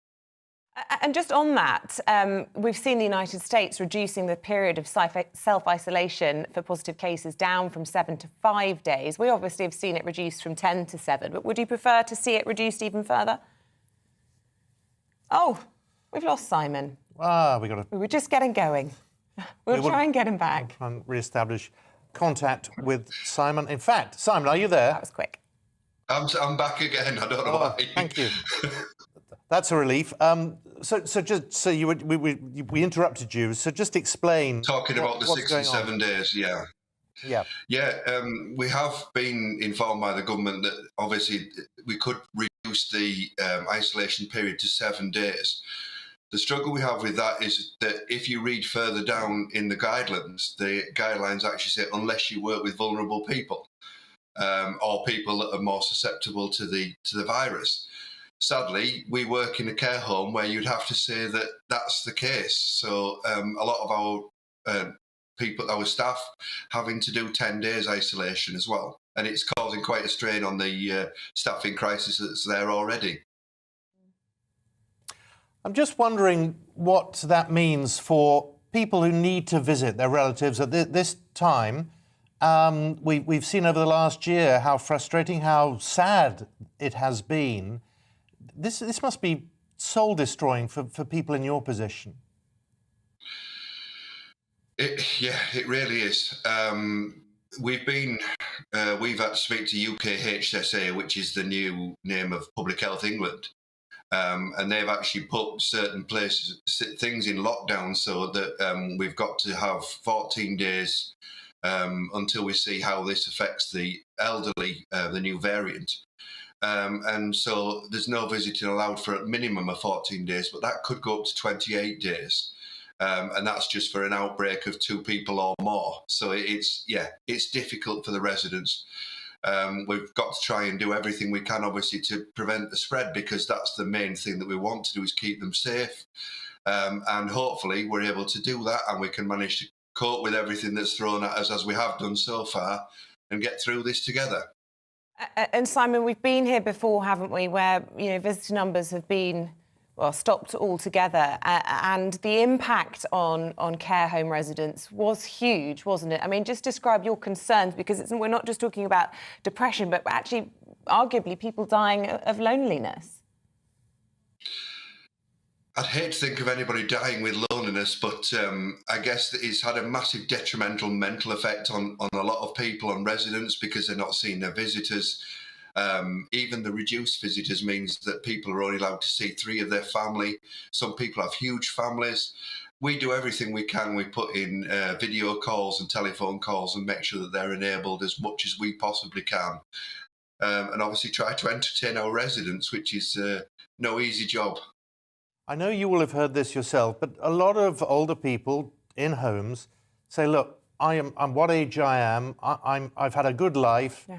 I'm nearing the end of my life. If I want to see my grandchildren for what may be the last time, that should be my right. Oh, we've lost him again. Simon, have we re-established? No. I'm sorry. I'm back. Yeah, Simon, sorry. I just want to finish that, because this is an important one. What do you say to those people who are saying, look, it's my life, and if I want to spend my last days in the company of the people I love, rather than going day in, day out on my own, what do you say to them? It's really, really difficult to have that conversation, both with the resident and with their families. We do make exceptions in people that are end of life, because we certainly wouldn't want anybody to be left on their own at the end of their life, and we try as much as possible to get families in so they can sit with their loved ones. You'd have to take every case as it is and risk assess each case, and if it's become so detrimental to their health that you think that maybe a visit would help, then we'd have to put in certain procedures such as extra PPE, lateral flow tests, and make sure that our residents, as well as our visitors and our staff, are kept safe as we can. Well, Simon Walls, thank you for bearing with us, clinical lead at St Cecilia's Care Home. We wish you lots of luck with the upcoming Omicron variant. See how you get on, and hope it goes as well as possible. You're watching the Great British Breakfast with Isabel and Simon. Very good morning to you. Here's what else is going on today. It's coming up to 7:15. NHS England has said it's setting up new Nightingale surge hubs at hospitals across England as it prepares for a potential wave of Omicron hospital admissions. Work on a total of 8 hubs, each with a capacity of around 100 patients, is set to begin as early as this week. Further sites could also be identified to add a further 4,000 super surge beds. The government's being urged to act on workers' pay after a warning that real wages are barely set to increase over the next 5 years. In her New Year message, the TUC General Secretary, Frances O'Grady, issued a direct challenge to the Prime Minister, warning that the government can't sit this wages crisis out. Well, a government spokesman said, we are increasing the wages of millions of workers by raising the national living wage to £9.50 an hour in April. Nurses who are exhausted and overwhelmed by the pandemic are regularly working 12-hour shifts to keep the NHS afloat. The poll of more than 9,000 nursing staff for the Royal College of Nursing found many are thinking of quitting and are unhappy with the quality of care they can provide due to inadequate staffing. Campaigners have warned that major changes to the highway code, which require drivers to have more responsibility for looking out for both cyclists and pedestrians, hasn't been promoted enough. The charity Cycling UK say that a long-term and well-funded communications campaign is needed to make people more aware of the update. Otherwise, safety is at risk. Strikes by railway workers and catering staff in 2 separate disputes are to go ahead on New Year's Eve. Members of the Rail, Maritime and Transport Union on cross-country trains and catering staff based at Edinburgh Waverley Station will walk out for 24 hours. Now take a look at this video. It shows one of the Queen's Guard trampling over a young boy while marching on duty. Two Royal Guards are seen marching as families watch as a small boy stands in their path. Well, an army spokesman has said, "We are aware of an incident at the Tower of London earlier today during a routine patrol," which says something and nothing all at the same time, doesn't it? What on earth were the parents doing? You don't let your children walk around when there are soldiers doing their job. You can't always control little ones. Oh. Anyway, the former US President George W. Bush, he's admitted that he knew very little about international affairs during his first meeting with Britain's ambassador to the US, Sir Christopher Mayer. According to newly released official papers, Mr. Bush, who was then governor of Texas, was candid about his lack of international experience and said that he would do well to broaden his experience.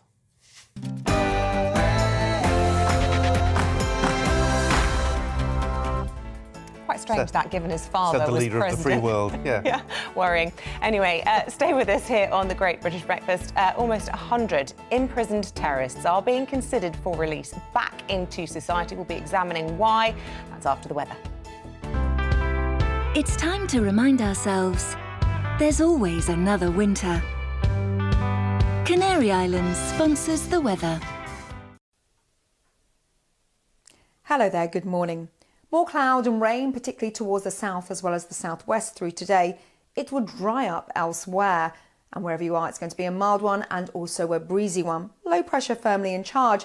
Now, through the day, the winds will remain fairly gusty towards the east and northeast. See that rain, though, clearing towards the North Sea, but a feed of cloud continues towards the southwest. So it's a damp morning across England and Wales. The rain across the northeast of Scotland will clear. Notice some brighter skies here. Aberdeenshire down towards Borders, Northumberland and Trim and Derry also for Northern Ireland seeing some brighter weather. But then the rain returns through the afternoon across the West Country, central southern England, pushing up towards Wales as well as the Midlands. A keen breeze, a gusty one over the hills and mountains, but temperatures holding up, coming in around 14, even 15 degrees Celsius. Now, as we head through the evening and overnight, that rain pushes ever northwards. Some moderate bursts to come across Northern Ireland, Northern England, as well as southern Scotland.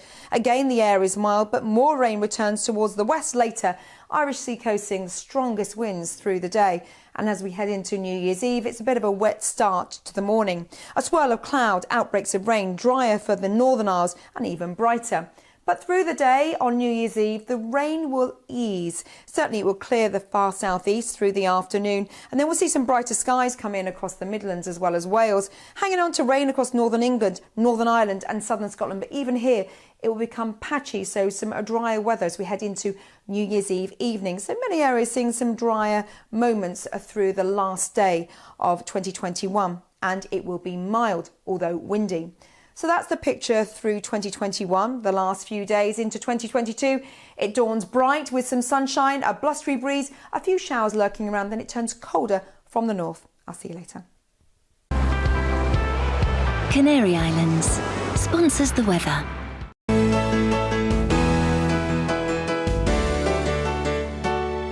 You're watching GB News live across the UK and the world on our digital stream. GB News is Britain's news channel. We are the UK's home of discussion and debate from all perspectives. We are here for you. Don't forget to join our YouTube community by clicking on that subscribe button.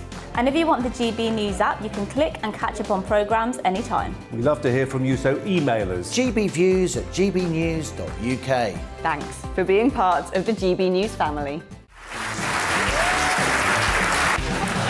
My name is Andrew Doyle. Join me every Sunday evening at 7 p.m. for Free Speech Nation. This is a show where we address current affairs and news stories of the week with the help of two wonderful comedian panellists. I brought in comics because I want to give it a lighter edge, and also they work for less. See you there.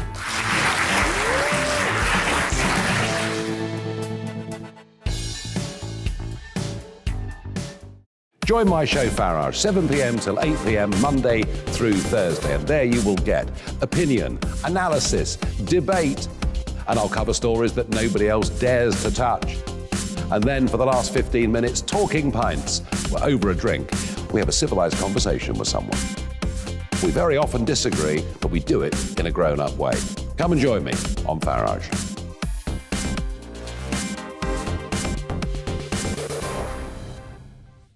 I'm Colin Brazier. I've reported from more than 70 countries around the world, covered wars from Afghanistan to Iraq, from Lebanon to the Balkans. I'm trying to bring that experience, that feel for events, to the studio. And something else. I'm ready to give an opinion. Today's stories with a spark. Brazier from 8 p.m. weekdays on GB News. Join us for Political Correction. We're here every Sunday to correct politics and put you, the people, back in charge. We talk about all areas of the United Kingdom, including Northern Ireland. Our debate goes way beyond the Westminster Village. It's about the real country. It's about your opinion. So please, we want you to tell us what you think. This is Political Correction. Every Sunday morning from 10 a.m. here on GB News.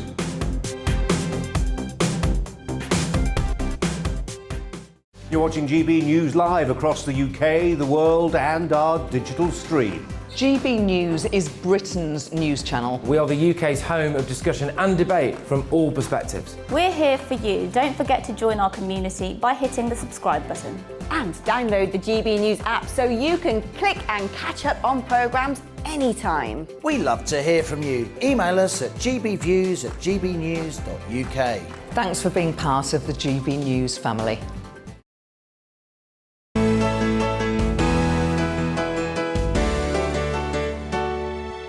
Welcome back. It's just after 7:20.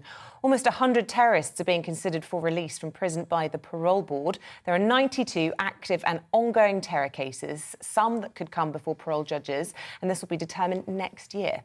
But it depends on how long it takes to gather the evidence needed for hearings, as these cases are often described as complex. Terror offenders must now serve 2/3 of their sentence before being eligible for release. Well, Will Geddes is a security and terror expert. We just saw pictures of some of those cases involving terrorists who, upon being freed, committed acts of terrorism. And where does the public safety come in all this? Well, it comes in, obviously, to a very severe and serious nature. And there have been quite a few revisions, obviously, around some of the licence conditions that have been put in place for those that have been incarcerated and sentenced for terrorism offences. And because you're absolutely right, we've seen a couple of occasions where they've either absconded from those licence conditions or they have gone on to repeat their attacks. And one of the greatest concerns is, as we try and adjust, and obviously the legal system tries to adjust accordingly, to put sufficient controls around whether it be within the TPIM measures or MAPA measures to relocate them, keep them under house arrest, deny them access to the internet. They are getting as wise as well in terms of being able to communicate with each other. And Will, it was the emergency laws that were brought in last February after I think there were 2 attacks in 3 months, as someone was saying, we just saw the pictures of them, by extremists who had been recently released from jail. So the Parole Board now have this huge responsibility, don't they, that they've changed the way that people are freed, that would automatically be freed halfway through that sentence. That's now changed. Do you have faith in the Parole Board, and do you think that this system works? Well, I think obviously it's got to adjust accordingly, as time develops and as you're finding inevitable weaknesses or vulnerabilities within what measures there are imposed on individuals when they have been released. Because bearing in mind, we have one of the best judicial systems in the world, which can work incredibly favourably for you, but also can work to a huge disadvantage in disabling the ability by the authorities to be able to control individuals. But again, in relative terms, the number of individuals that are being reviewed by the Parole Board are incredibly small in relative terms. There are some 16,000 cases that are reviewed every year by the Parole Board, and there is only a fraction of those, probably about 20 or so, that are reviewed, obviously, that are specifically terrorism related.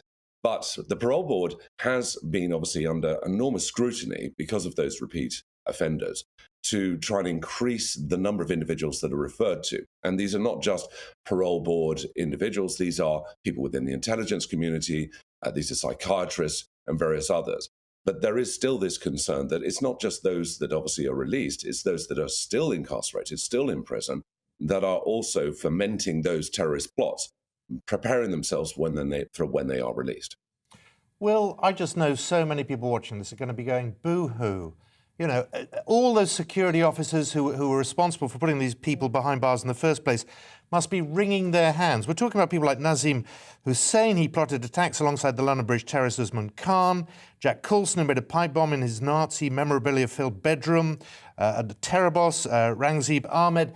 I mean, a lot of people will say when they were put in prison, we never wanted to see the key, let alone reopen the door. The Parole Board has a duty to the public, doesn't it? Yes, it does, Simon. And I agree with everything you've just said. And if I had any sway or control over these things, then that would be pretty much my finite solution to it. But people are obviously granted some degrees of liberty or protection under the UK judicial system. But again, the Parole Board see how those weaknesses have been exploited. You see, one of the concerns is obviously in terms of the TPIM measures which are in place. And it's the monitoring, and we've got to look at the resource to obviously ensure that monitoring is managed appropriately. I mean, the TPIMs can involve the individual being entirely relocated from their past community, their past home. They can be held under house arrest for up to 18 hours a day. But again, we've seen that it doesn't necessarily work. So what the Parole Board are looking to do is increase their numbers to about approximately 70, from what I understand, of specialists that will be brought in to consult. All of these individuals will also be party to highly secretive and confidential information provided by the security services to ensure that whatever decision they make is going to be a sensible decision. I mean, and again, of 117 odd cases that have been referred to the Parole Board, only 11 of those have actually been freed. So keeping it contextually, there are still quite a lot which are held in prison. And Will, clearly there is still a huge problem in terms of spreading and disseminating extremism within the prison walls. The reviews that have taken place since February by the Parole Board, I think there have been something like 25. More than 50% of those cases have been refused parole. I think only 11 of them were freed. So clearly they are concerned about the safety of many of the people that they are reviewing, except those sentences will eventually be completed. They won't be able to keep them in prison indefinitely, will they? Yeah, I mean, you touch on a really valid point here, and that is about the radicalisation of individuals in prison, which is a huge problem for the prison authorities in terms of preventing that. And what often will be born from that radicalisation will be individuals that haven't necessarily gone to prison for terrorism-related offences, but because they've been afforded the protection within the community inside prison by those that are radicals, they have been radicalised by proxy, if you follow me. So it creates a concern for the security services, because whereas it was always looking externally, those working in communities, those communicating with each other, both domestically and overseas, you have this new sort of breed of terrorists that is being built in prison and then released externally. So, the Parole Board is looking at historic information, looking at individuals that have communicated and contacted other like-minded terrorists. You've now got these newborns, if you like, which have been created in prison that are now being released into the community. So, and the Parole Board doesn't necessarily have that information to be able to consider within their review. Will, it's always good to see you. Thank you very much for joining us this morning. Will Geddes, Happy New Year. Happy New Year. Happy New Year to you guys. Thanks. Now, a report from the think tank, the Resolution Foundation. It predicts 2022 will be the year of the squeeze for British families. It's due to higher energy bills, frozen wages and tax rises hitting households with an average of £1,200 in extra spending. Well, since the report was released yesterday, Prime Minister Boris Johnson has faced pressure from across the political spectrum to take action in the form of a reversal of new tax increases and holding off on raising the energy price cap.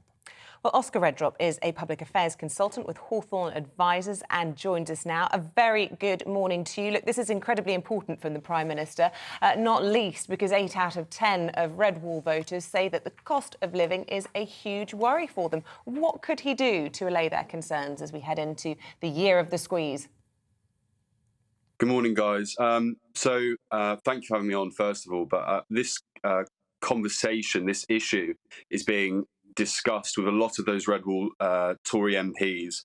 They'll be desperate to get back to Parliament to pile on the pressure on the Prime Minister because, as you quite rightly identified, and I think as this report has absolutely been the catalyst for, voters have watched behind their hands in desperation, I think, at things like the Green Agenda and COP26, the uncertainty for business, and all the while this silent tsunami is approaching, Boris absolutely, the first thing he needs to do, in my view, is to get these group of Red Wall MPs together and actually, more importantly, get his team at number 10 around him and come up with a genuine and plausible strategy to appease these voters, because quite rightly, they're not happy. But Oscar, it's not just the Red Wall constituencies, it's all constituencies. This is all families facing huge rises in their bills, and it's the people who are just managing, they're described as, and it's a lot of people. And I'm just wondering what the pressure on the Prime Minister will make him do, because there have to be some sort of tax incentives he's considering.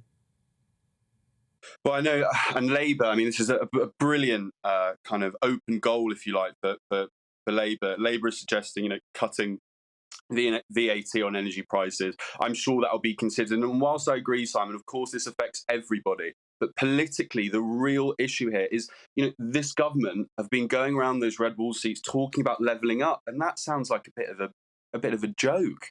I mean, more than a joke than ever before. And we mustn't just focus. This is a big thing for me. We mustn't just focus on energy prices. Of course, 6% inflation for next year.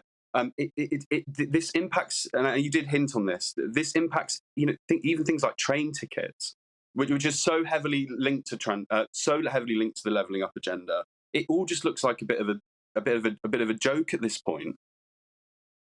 As you say, it's not just about inflation approaching 6%, or, as you say, energy prices, mortgages are rising, national insurance also due to go up in April. But I wonder whether you think it is just about Boris Johnson. I mean, I was just looking at the editorial in The Sun this morning, written in bold caps, Rishi, let's have net zero VAT on energy. If the paper of the people is calling on the Chancellor to change his policies, then it's not just the Prime Minister, is it, under pressure? No, that's quite right. And I mean, really, and this is a really interesting dynamic to add into the mix as politicians return to Parliament, as, that political agenda, hopefully, we see COVID dealt with and fade a little bit more, and fade, and the politics really come to the fore. There's leadership contests murmuring away in the background. I know Liz Truss, for example, is planning on holding a series of dinners for MPs. And interestingly enough, and you're quite right to identify that this lies at the feet of Rishi, this issue as well, but he's also cooking away and tapping people on the shoulder. And he's hugely popular with those Red Wall MPs. So I do wonder, I mean, if this almost presents as an opportunity to Rishi to be the problem solver for those Red Wall MPs who are so rightly incensed that the political discourse for the last, however many months, while this silent tsunami of cost is going to impact voters, has been taken up by issues that, quite frankly, don't matter to them. The environment is one thing, but the environment in someone's wallet is an immediate immediate problem needing to be solved. Oscar, always good to see you. Oscar Redrup there. You're looking very like some gas meters this morning, but there we are. Oscar, we'll see you soon. Thank you very much. See you soon, guys. Let's return to our top story this morning. The British socialite Ghislaine Maxwell has been found guilty by a US jury of helping Jeffrey Epstein sexually abuse teenage girls. The 60-year-old has been convicted on 5 of the 6 counts she faced. The ex-girlfriend of billionaire financier Epstein is now facing the prospect of years in prison. Well, we can now go to Gloria Allred, who is US attorney and has represented many of the victims of Jeffrey Epstein. Very good morning to you. Thanks very much for joining us this morning on the Great British Breakfast. Look, perhaps unsurprising then the way that the jury found the verdicts here, but they certainly took their time about it, didn't they? And that's a good thing, because we want juries to really get all of their questions answered wherever possible. We want them to have the opportunity to review the evidence carefully if they think they need to do so. And they did that in this case. They asked for the transcripts, the testimony of all 4 accusers, the victims who testified under oath in this case. They also asked to review the transcript of the testimony of some of the defense witnesses. So they were very, very careful. They asked more questions than juries usually do in a case, but that's fine. They took many, many hours and many days. But ultimately, they reached a consensus and they convicted her on most of the charges. And that's really important. And their decision, their conviction, means it does send a message not only to Ms. Maxwell, who is convicted of conspiring to sex traffic underage girls, to Mr. Epstein, the sexual predator, but it sends a message also to other sexual predators and to those who would assist them in sex trafficking, that you may face similar charges one day in a court of law in the United States. You may be convicted and you may face the rest of your life in prison, as may be the case now with Ms. Maxwell. Gloria, it was interesting to see you smiling when we introduced you this morning. I don't think I've seen you smiling when we've spoken to you before. And I'm just wondering, I bet some of those that you represented will have smiles on their faces and will feel that justice of sorts has been done with this. Absolutely, because this has been going on for so long. And I mean, it's just the case even against Ms. Maxwell, let alone Jeffrey Epstein, who, of course, either committed suicide or was murdered, not clear which, while he was in detention in the custody at the Metropolitan Detention Center in New York, awaiting trial on his criminal charges. But, you know, some of my clients, you know, spoke to the prosecutors years ago. I mean, this has been going on for a long time, this criminal investigation. So they were denied access. They were denied the ability to confront Jeffrey Epstein in a court of law, as many of them hoped that they'd be able to do and have the truth come out in that trial. But they have some justice now with Ms. Maxwell because so much evidence has come out that was never known before. And I'm talking about evidence, not just allegations, but evidence that was admitted in this court of law. And it's convinced, it's persuaded this very thoughtful jury. And of course, Ms. Maxwell will be appealing, as her defense lawyers said that they would, which is totally expected. And we'll have to see what happens. But I think the prosecution put on a very, very substantial case. And just tell me, Gloria, how is this being reported in relation to Prince Andrew, your side of the pond? Because, of course, here, automatically the attention turns to him in the wake of these verdicts. And, of course, he strenuously denies any wrongdoing in relation to any of the allegations. But one of the most popular papers here in the UK, the Daily Mail, has that now famous picture of him with his arm round Virginia Giuffre saying the sex trafficker, the sex slave and the Duke, taken by a predatory paedophile. Incredibly uncomfortable headlines here in the UK. Well, of course, there is a civil lawsuit filed by Virginia against Prince Andrew. And Prince Andrew did not, at least reportedly did not, agree to speak to prosecutors in this criminal case involving Ms. Maxwell. They made it clear they wanted to speak with him. I urged him to speak with them. I sent a letter to his home on behalf of the accusers and asked him to please speak with the prosecutors. After all, he gave an interview on British television that was not under oath. Why couldn't he just answer questions posed by the prosecutors? But he did not. However, now he's going to have to face the civil case. The civil case is different. There's a lower burden of proof to prove a civil case, which is seeking damages. It only requires a preponderance of the evidence. That's this low burden of proof. A criminal case requires this much evidence, much higher amount of evidence in order to convict. So less evidence is going to be required, but I do expect Prince Andrew to make a number of legal arguments to try to get the case dismissed, saying there's no jurisdiction for this case in New York, meaning no power of a New York civil judge to proceed with this lawsuit. So we'll have to wait and see. But obviously, he's been dragged, poetically speaking, dragged kicking and screaming into this civil lawsuit, which he says he's innocent, he denies everything, and he gets to do that in a court of law. But it may be that Virginia is going to be permitted to proceed with her case. Laura, let's just talk about the sentencing, because guilty of 5 of the 6 counts she faced, Ghislaine Maxwell, she could be sentenced to serve those consecutively or concurrently. Do you think she should ever see freedom? Well, I want to see what the judge decides, Judge Nathan, and what she thinks is an appropriate sentence. Given the sentencing guidelines that are set forth, she could, Ms. Maxwell, be sentenced to 40 years or so. But it may be less. I mean, there's going to be quite a bit that's taken into account. And she does not have any prior criminal history. But, this is a serious crime. And we'll just have to see what the judge says. But in addition, victims are going to have an opportunity at the sentencing to provide their victim impact statements and to say what they have suffered because of Ms. Maxwell's role in all of this, and to say what they think the sentence should be. Now, what they think the sentence should be is not going to be conclusive. It's not going to be determinative of what the sentence is. But certainly it's something the judge can consider along with the guidelines. So we'll have to wait and see. I want her to get a just sentence, but what just is remains to be seen. To be convicted of 5 serious felonies in a criminal court, federal court, that's very sobering, I'm sure, for Ms. Maxwell. I know she's hoping that the case will be overturned, but we'll have to wait and see, and it will take a long time to get through this appeal as well, to have her appeal argued before the appellate court.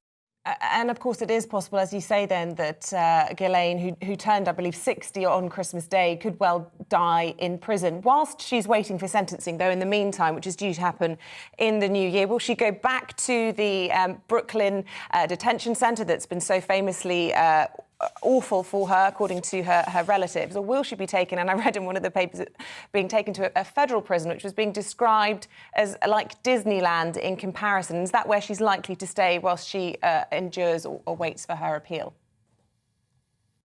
Well, it is possible that she will continue to be held in the Metropolitan Detention Center, which, she feels has been very unfair to her in terms of their treatment of her while she's there.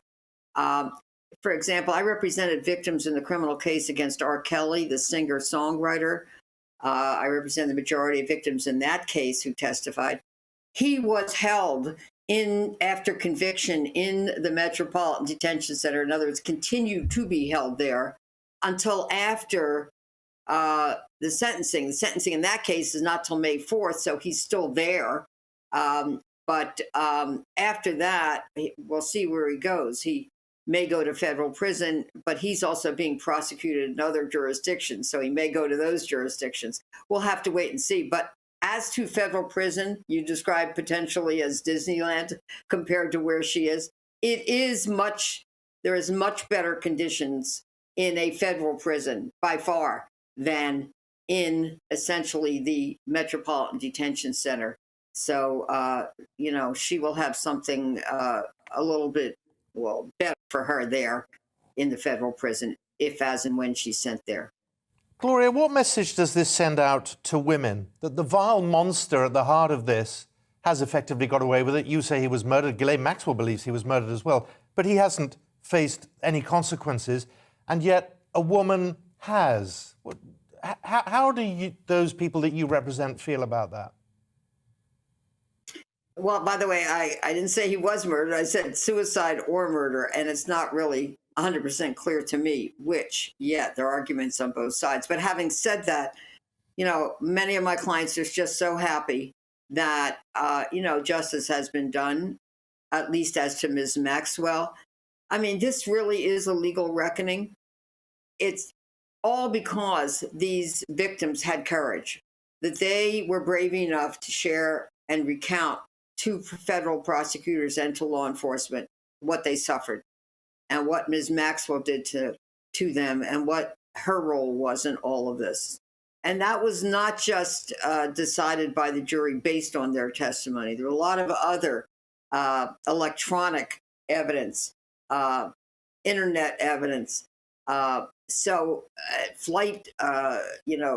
rolls evidence, so much that was introduced in this trial. But mostly, this would never have happened without the courage of the victims who testified and suffered cross-examination.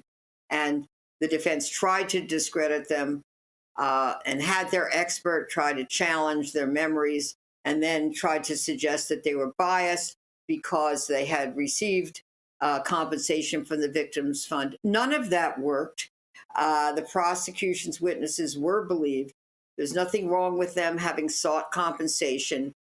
They had to prove that A, it happened, and B, that they were emotionally damaged as a result of it. And no question in my mind that there was significant trauma, significant emotional damage to many of the victims from all of this. Some of them today, some of my clients may still blame themselves and feel ashamed.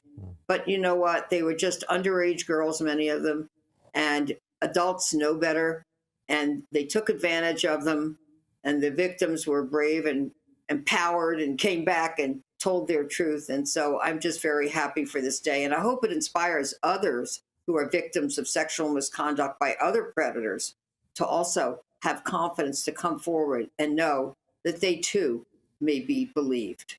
Yeah, Gloria, that was going to be my final question to you, was really, do you think it would have been a deterrent for other victims to have seen the way they were cross-examined during the trial? But your view being that the verdict, the guilty verdict, will have made that more bearable, in fact, worthwhile?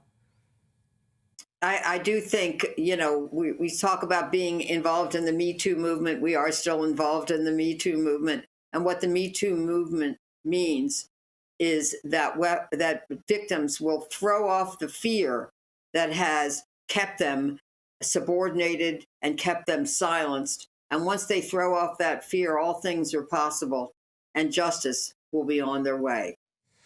Briefly, Gloria, we're talking about a British socialite who, throughout her life, had everything. What do you think motivated her to carry out these horrific offences? Well, she was a British socialite. Now she's nothing but another convicted felon. What motivated her, I don't know. All I can say is, she grew up with a luxurious lifestyle. There were challenges after her father, Mr. Maxwell, became deceased. She found another luxurious lifestyle with Jeffrey Epstein. But, she had a life that most people could never dream of. And she enjoyed that life. But, she did something in exchange for that lifestyle. And she conspired to help sex traffic underage girls to Mr. Epstein for his sexual purposes and his sexual enjoyment. And now she's paying the price for that. Doing something like that, it doesn't come for free. Maybe she thought she never would be prosecuted. Obviously, she didn't think she would be. And so she could just go on and do what she did. Not once, but as far, there are 4 victims who testified in this trial, but I can assure you there are many more who would have testified had they been called to do so. But the prosecutors decided that 4 was enough to make their case. They were right. And so Ms. Maxwell essentially gambled and she lost. She gambled that she could continue to do what she did for Jeffrey Epstein and then have that lifestyle that she had in exchange. Didn't work. And now she's got to pay the piper. Mm-hmm. Yeah, she now faces another life nobody can imagine. Gloria, it's great. And certainly she never did. No, absolutely. Gloria, it's so good of you to join us this morning. Gloria, a great pleasure to talk to you this morning. Yeah, we hope you will join us again, Thank of you. course, when sentencing happens in the new year. That would be absolutely fabulous. Look, stay with us here on The Great British Breakfast. Coming up after the break, NHS nurses are reporting feeling exhausted after being forced to work overtime to cover staff members isolating with COVID or awaiting negative tests. We'll be bringing you more on that story after this.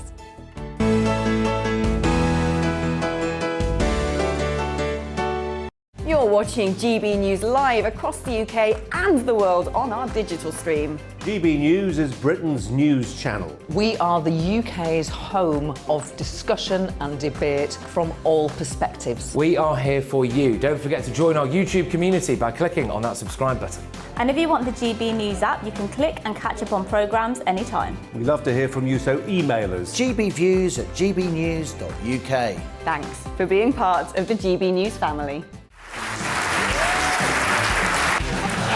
My name is Andrew Doyle. Join me every Sunday evening at 7 p.m. for Free Speech Nation. This is a show where we address current affairs and news stories of the week with the help of two wonderful comedian panellists. I brought in comics because I want to give it a lighter edge, and also they work for less. See you there.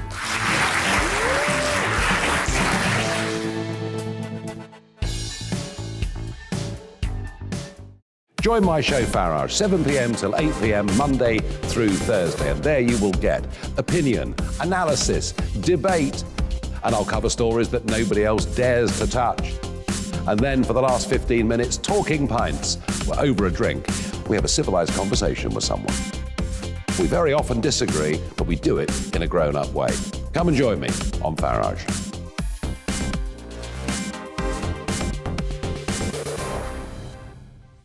I'm Colin Brazier.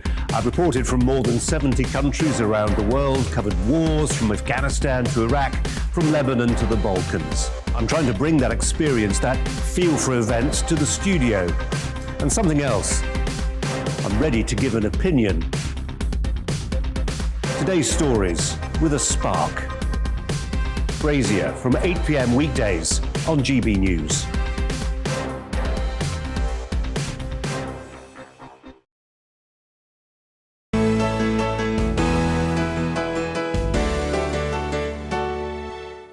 It's coming up to just before 8 o'clock. We're talking about nurses next, who've been working through the pandemic, of course. They are exhausted, overwhelmed and working 12 hours. Why did you look at me when you said exhausted? Just, isn't it awful? I was just looking for, emphasis. Working really long shifts to keep the NHS afloat. You've been working all Christmas. You're exhausted all right. as well. I'll obviously look a lot worse than I feel, but all right. Look, this survey was carried out by the Royal College of Nursing. They found many are thinking of quitting, which would be terrible, and are unhappy with the quality of care that they can provide due to inadequate staffing. Well, health leaders say the NHS is under significant pressure, despite early studies suggesting that the Omicron variant may cause a milder illness than Delta. The Health Secretary, Sajid Javid, said the NHS workforce was already under pressure before Omicron came along. Well, Joyce Pinfield is the Vice Chairman of the National Care Association and joins us now. Joyce, a lot of people obviously will have huge sympathy with nurses. A lot of nurses are going to be saying, well, yeah, 12-hour shift. Well, I wish. Yeah. Yes, good morning. Indeed, yes, I'm from the social care side, but we do have an awful lot to do with the NHS naturally, because in social care we are looking after the most vulnerable people in society who have complex health needs and therefore need to go to hospital or to outpatients or to other healthcare services. So we are also in social care. In the same point as they are within the NHS. We are totally exhausted, totally overwhelmed by the amount of work that we are doing. A lot of it is because of the shortage of workforce. NHS has a tremendous shortage of workforce, as does social care. So to try and have all of these extra burdens that have been put on by the pandemic, it's just unsustainable for our present workforce to be able to carry on with the workload that they are all experiencing at the moment. It's not only that we have a shortage of workforce, the workforce that we have at the moment, of course, is working very long hours. It's very difficult, far more challenging work as well, because we just don't know where this pandemic is going to lead us next. We have staff who are isolating. We have staff who are going off sick, many just because they are absolutely exhausted and overwhelmed. Particularly because they are asked to work longer hours and, of course, to cover the shifts with the other staff who, at almost a moment's notice, have to go off isolating off sick or indeed waiting tests, PCR tests. So it's a very, very difficult situation at the moment. And we can see from the news today that the government are looking at increasing beds to try and accommodate people at the moment, as they are expecting even more people to go into the NHS with COVID, which will put the system under far more pressure as well. Where are the staff going to be found to accommodate those extra beds that they are going to put in place? Social care during the pandemic, and with social care expecting, in fact, indeed, to have had mandatory vaccinations, we did lose an awful lot of our staff into the NHS. So that helped the NHS slightly, but unfortunately, it decreased the workforce in social care. Thank goodness on Christmas Eve, the Home Office did put social care carers on the shortage occupation list, so that we do hope that that will enable us. We have been exhausting the domestic market for the workforce, but we are hoping that that will help the workforce for social care. And therefore, we are there to help back up the NHS. We help prevent people going into hospital. And in this present time, we are indeed helping people coming out of hospital who don't need hospital care, but still need some care before going home, and for care packages. So Joyce we all have to Penfield, work sorry to interrupt you there. We do have to leave it there. It's the end of the hour. Joyce Penfield, we do appreciate your thoughts. Vice Chairwoman, National Care Association. Thanks for joining us this morning. Thanks to all of those who are caring for others during this difficult time. Now, coming up, we bring you the latest on the COVID restrictions in Scotland next. But first, let's look at the weather.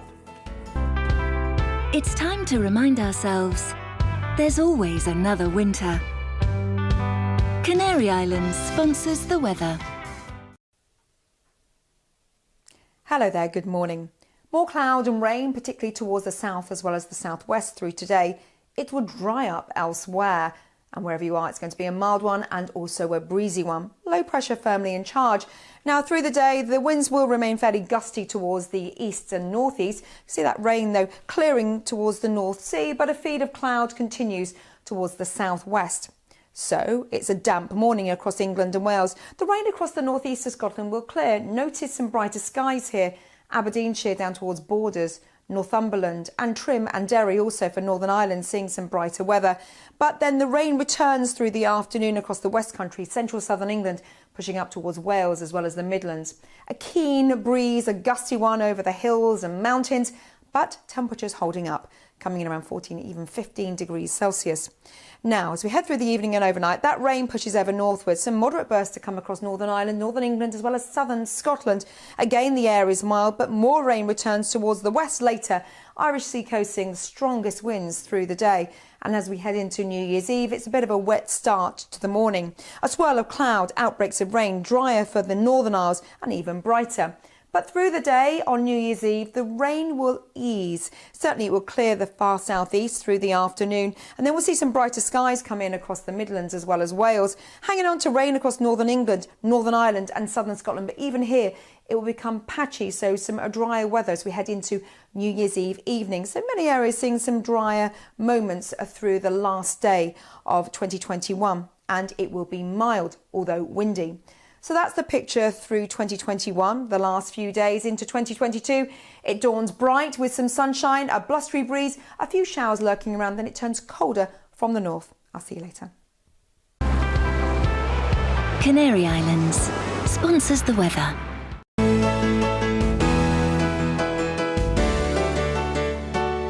You're watching GB News live across the UK and the world on our digital stream. GB News is Britain's news channel. We are the UK's home of discussion and debate from all perspectives. We are here for you. Don't forget to join our YouTube community by clicking on that subscribe button. And if you want the GB News app, you can click and catch up on programmes anytime. We love to hear from you, so email us. gbviews@gbnews.uk. Thanks for being part of the GB News family. My name is Andrew Doyle. Join me every Sunday evening at 7 p.m. for Free Speech Nation.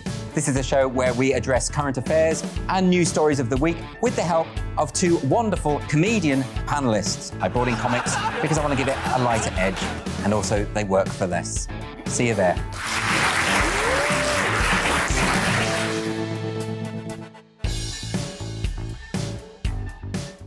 Join my show Farage, 7 p.m. till 8 p.m. Monday through Thursday, and there you will get opinion, analysis, debate, and I'll cover stories that nobody else dares to touch. And then for the last 15 minutes, talking pints. We're over a drink. We have a civilized conversation with someone. We very often disagree, but we do it in a grown-up way. Come and join me on Farage.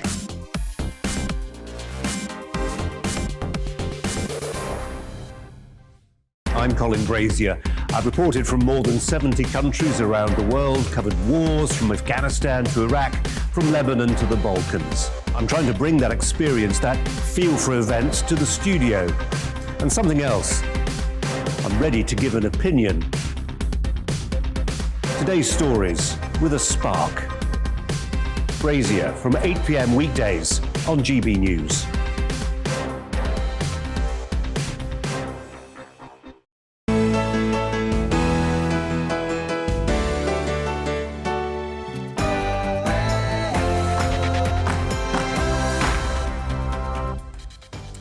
So good we gave you two tunes this morning. Good morning. It's 8 o'clock on Thursday, the 30th of December. It's your Great British Breakfast with me, Simon McCoy, and Isabel Webster. Coming up this morning, guilty on 5 counts of sex trafficking young girls. Ghislaine Maxwell's been convicted of luring minors to disgraced financier Jeffrey Epstein. She could face up to 65 years in prison. Later in the programme, we'll be replaying an interview that we've just completed with Gloria Allred, who represented a number of Epstein's victims. Now, are you struggling to get your hands on a lateral flow test? With record case numbers yesterday, health officials are now acknowledging that during periods of exceptional demand, there could be temporary pauses in ordering or receiving tests. And 60 is the most popular age to retire. More than 2/3 of Brits who'd retired early say they were happier for it. Are you one of them? Let us know. gbviews@gbnews.uk.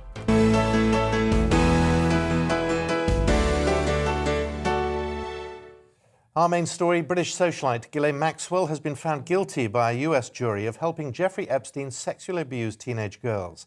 The 60-year-old has been convicted on 5 of the 6 counts she faced. The ex-girlfriend of the billionaire financier Epstein is now facing the prospect of years in prison. Gloria Allred, who is a US attorney who represented many of the victims of Epstein, spoke to us a short time ago about the amount of time the verdict took. We want juries to really get all of their questions answered wherever possible. We want them to have the opportunity to review the evidence carefully if they think they need to do so. And they did that in this case. They asked for the transcripts, the testimony of all 4 accusers, the victims who testified under oath in this case. They also asked to review the transcript of the testimony of some of the defense witnesses. So they were very, very careful. They asked more questions than juries usually do in a case, but that's fine. They took many, many hours and many days. But ultimately, they reached a consensus and they convicted her on most of the charges. And that's really important. And their decision, their conviction, means it does send a message not only to Ms. Maxwell, who is convicted of conspiring to sex traffic underage girls, to Mr. Epstein, the sexual predator, but it sends a message also to other sexual predators and to those who would assist them in sex trafficking, that you may face similar charges one day in a court of law in the United States. You may be convicted and you may face the rest of your life in prison, as may be the case now with Ms. Maxwell. Gloria, it was interesting to see you smiling when we introduced you this morning. I don't think I've seen you smiling when we've spoken to you before. And I'm just wondering, I bet some of those that you represented will have smiles on their faces and will feel that justice of sorts has been done with this. Absolutely, because this has been going on for so long. And I mean, just the case even against Ms. Maxwell, let alone Jeffrey Epstein, who, of course, either committed suicide or was murdered. not clear which, while he was in detention in the custody at the Metropolitan Detention Center in New York, awaiting trial on his criminal charges. But, some of my clients, spoke to the prosecutors years ago. I mean, this has been going on for a long time, this criminal investigation. So they were denied access. They were denied the ability to confront Jeffrey Epstein in a court of law, as many of them hoped that they'd be able to do and have the truth come out in that trial. But they have some justice now with Ms. Maxwell, because so much evidence has come out that was never known before. And I'm talking about evidence, not just allegations, but evidence that was admitted in this court of law. And it's convinced, it's persuaded this very thoughtful jury. And of course, Ms. Maxwell will be appealing, as her defense lawyers said that they would, which is totally expected. And we'll have to see what happens. But I think the prosecution put on a very, very substantial case. Well, that was Gloria Allred, who was a US attorney for a number of Jeffrey Epstein's victims, speaking to us a little bit earlier in the programme. Now, Prime Minister Boris Johnson has pleaded for us all to have cautious New Year's Eve celebrations tomorrow, encourage us to get tested before we leave the house. But this plea is undermined by a shortage of lateral flow and PCR tests across the country. Well, the Health Secretary, Sajid Javid, has blamed the shortage on an unprecedented increase in demand during the festive season. The Tory MP, Sir Roger Gale, said he's been told by Javid that there was a global test shortage and the UK was buying all they could. Well, joining us now, Dr. Andrew Vallance-Owen. He's the former Medical Director and Chief Medical Officer at Bupa. Good morning to you. Good morning. Good morning. This is developing into a scandal, isn't it? Well, I don't know if I'd call it a scandal, but the national, one of the big associations yesterday say that the planning is just not there. The communications and messaging are not consistent. It's a chaotic situation. We sort of have been there before. But obviously there is huge demand around the world for these tests, which have been shown to be very, very good in getting an accurate result. But the issue to me, I suppose, is, well, we knew this was going to be happening. We've been predicting this huge rise in cases with Omicron for some time. And the government itself has laid out the requirements for the use of lateral flow tests. And we just seem to be behind the curve. Well, that's why I said scandal. You know, if you know that there's a problem coming, you're warning everybody else that they need to respond to it, and then you can't deliver on that, then something's gone very, very wrong.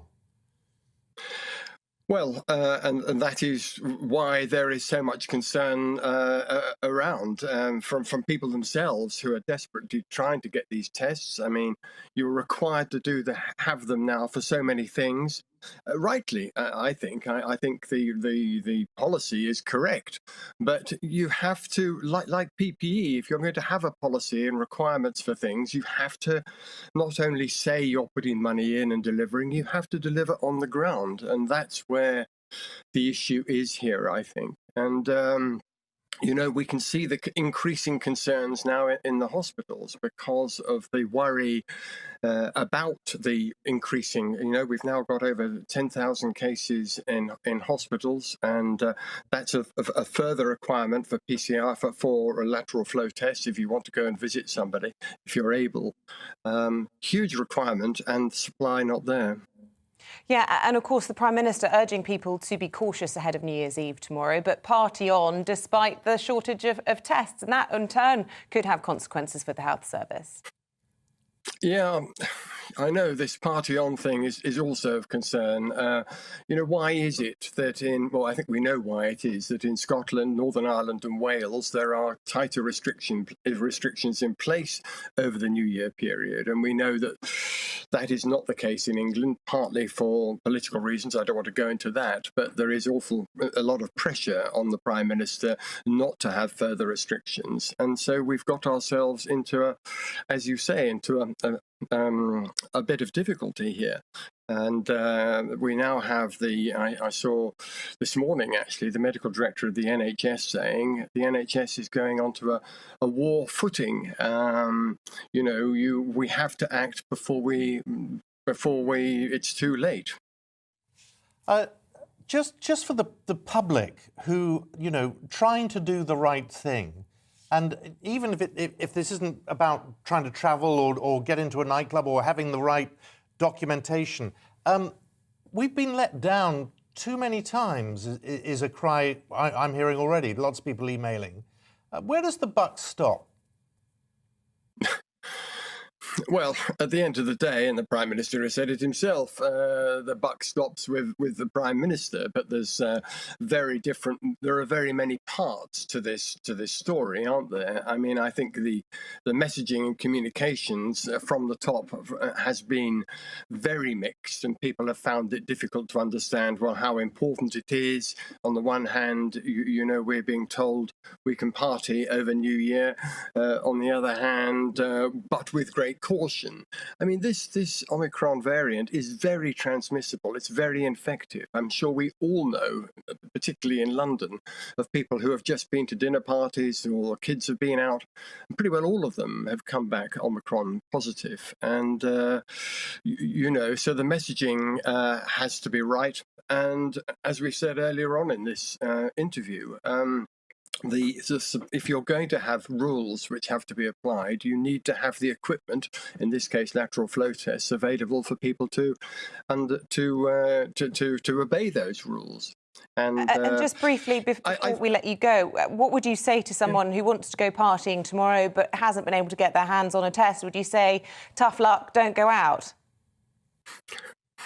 Well, my advice would be really careful about partying anyway, but that's a separate issue. Yes, I think if you don't know whether you're positive or negative, you should be very careful. It's not for you that you're doing this, sort of people being asked to do this. It's for the people you're going to see, particularly in hospitals. You know, if you go in with a positive test or without knowing, you can give that Omicron variant to a patient or to another colleague who can pass it on to vulnerable people. So partying, you've got to be really careful, and particularly if you're going to see vulnerable people, old age relatives and things, don't go if you don't know what your status is. Yeah, well, my experience of that is that it's impossible to get into a hospital even to see your mother or your father. So I don't think that's a problem for the general public, is it? Yeah, that's a fair point, actually. I realised as I was saying that is the rule, which is a fair restriction, actually. Yeah, OK. Well, it's really good to talk to you, Dr. Andrew Valensarin. Thank you very much for your time this morning. Good to see you. Thank you. Let's take a look at what else is making headlines this morning. And NHS England has said it's setting up new Nightingale surge hubs at hospitals across England as it prepares for a potential wave of Omicron admissions. Work on a total of 8 hubs, each with a capacity of around 100 patients, is set to begin as early as this week. Further sites could also be identified to add a further 4,000 super surge beds. Well, government's being urged to act on workers' pay after a warning that real wages are barely set to increase over the next 5 years. In her New Year message, TUC General Secretary Frances O'Grady issued a direct challenge to the Prime Minister, warning that the government can't sit this wages crisis out. The government spokesman said we are increasing the wages of millions of workers by raising the national living wage to £9.50 an hour in April. Nurses who are exhausted and overwhelmed by the pandemic are regularly working 12-hour shifts to keep the NHS afloat. A poll of more than 9,000 nursing staff for the Royal College of Nursing found many are thinking of quitting and are unhappy with the quality of care that they can provide due to inadequate staffing. Campaigners have warned that major changes to the highway code, which requires drivers to have more responsibility to look out for cyclists and pedestrians, has not been promoted enough. Charity Cycling UK says that a long-term and well-funded communications campaign is needed to make people aware of the update, otherwise safety is at risk. Strikes by railway workers and catering staff in 2 separate disputes are to go ahead on New Year's Eve. Members of the Rail, Maritime and Transport Union on cross-country trains and catering staff based at Edinburgh Waverley Station will walk out for 24 hours. And this video surfaced showing one of the Queen's Guard trampling over a young boy while marching on duty. 2 Royal Guards are seen marching as families watch when a small boy stands in their path. An Army spokesperson said, "We're aware of the incident at the Tower of London earlier today during a routine patrol." And the former US President George W. Bush has admitted what we all suspected, that he knew very little about international affairs during his first meeting with Britain's ambassador to the US, Sir Christopher Mayer. According to newly released official papers, Mr. Bush, who was then governor of Texas, was candid about his lack of international experience and that he would do well to broaden his experience.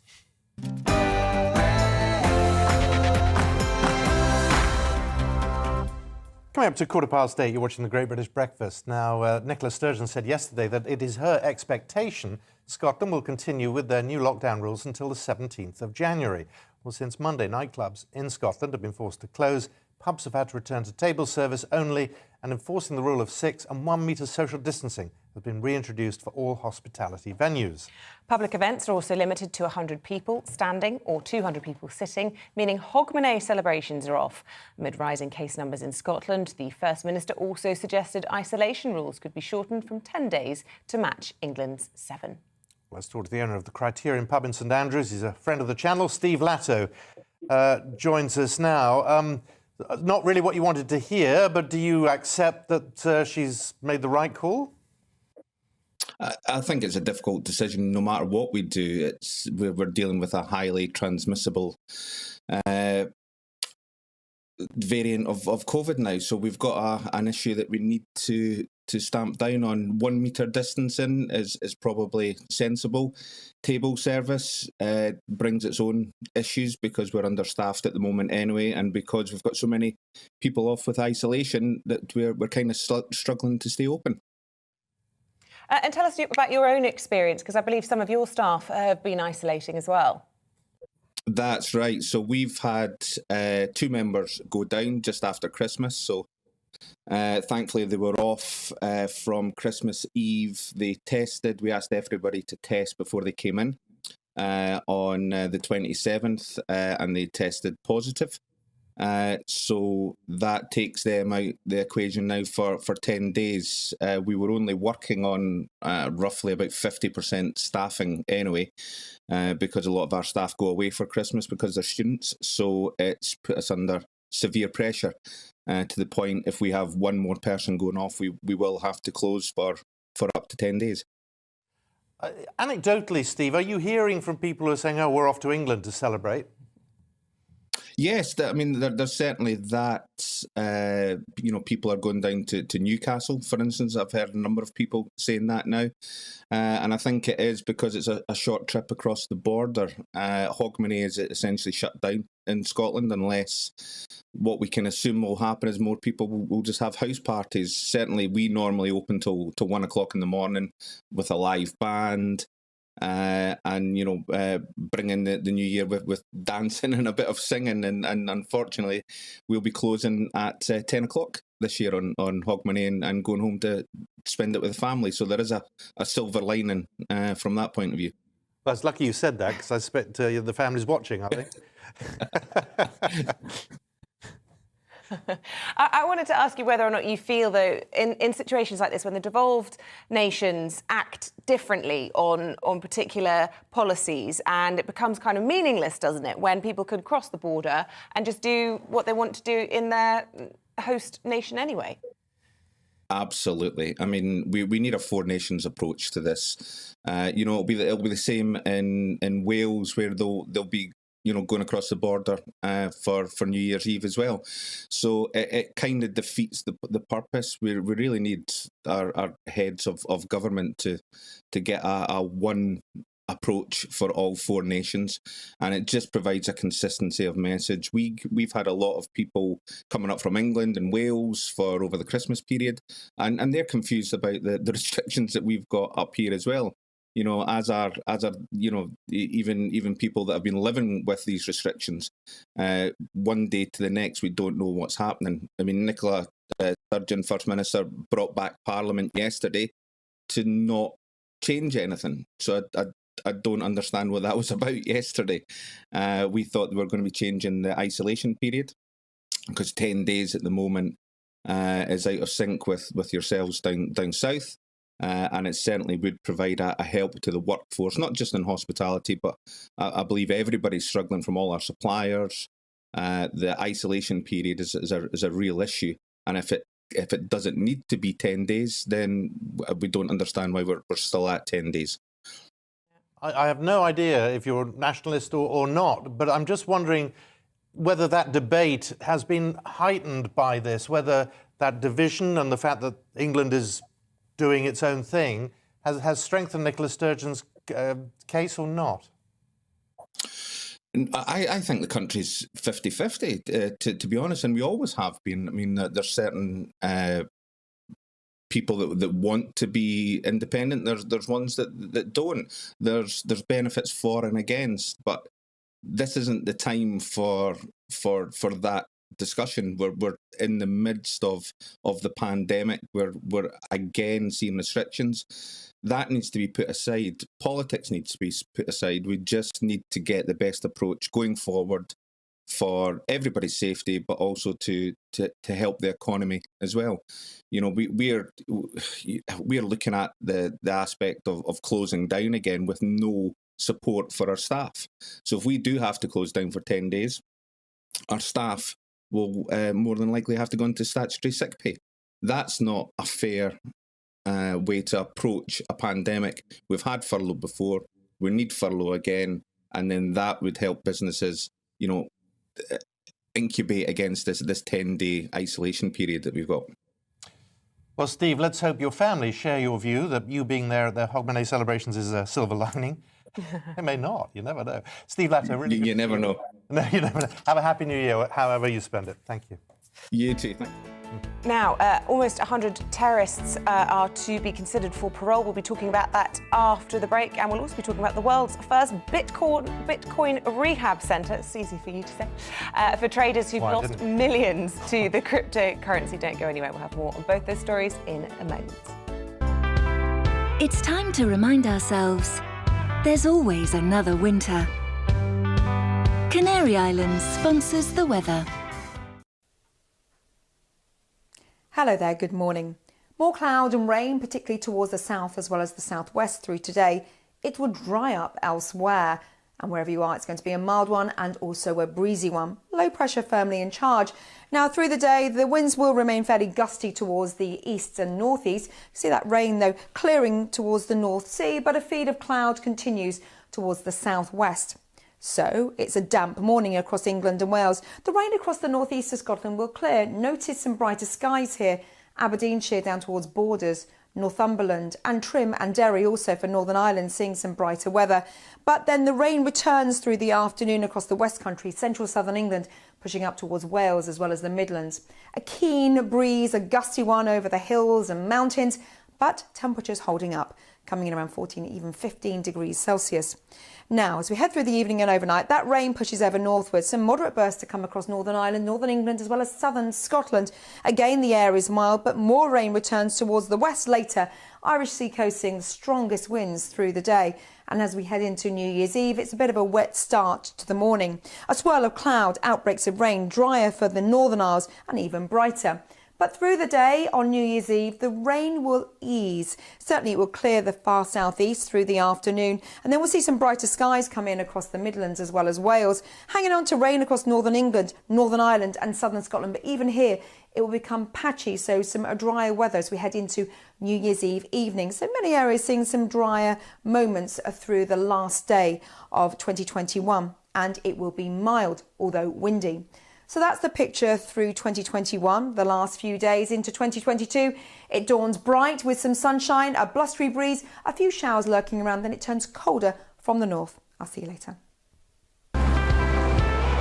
Canary Islands sponsors the weather.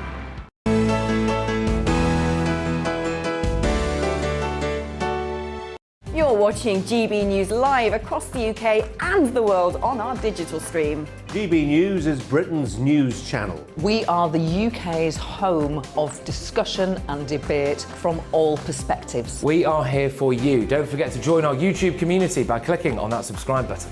And if you want the GB News app, you can click and catch up on programmes anytime. We love to hear from you, so email us. gbviews@gbnews.uk. Thanks for being part of the GB News family.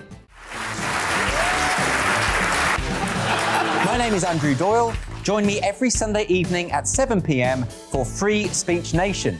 This is a show where we address current affairs and news stories of the week with the help of two wonderful comedian panellists. I brought in comics because I want to give it a lighter edge, and also they work for less.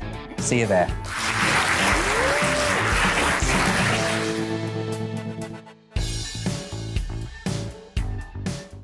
Join my show Farage, 7 p.m. till 8 p.m. Monday through Thursday, and there you will get opinion, analysis, debate, and I'll cover stories that nobody else dares to touch.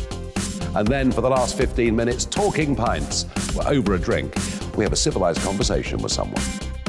We very often disagree, but we do it in a grown-up way. Come and join me on Farage.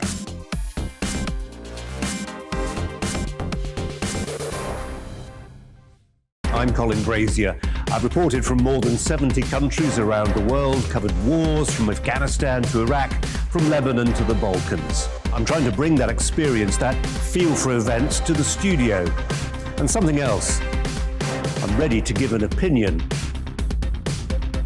Today's stories with a spark. Brazier from 8 p.m. weekdays on GB News.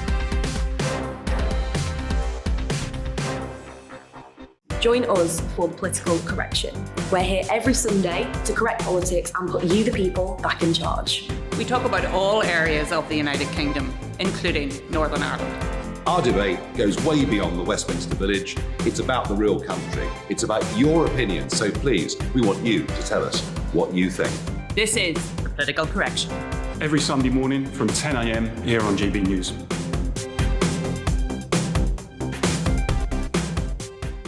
You're watching GB News live across the UK, the world, and our digital stream. GB News is Britain's news channel. We are the UK's home of discussion and debate from all perspectives. We're here for you. Don't forget to join our community by hitting the subscribe button.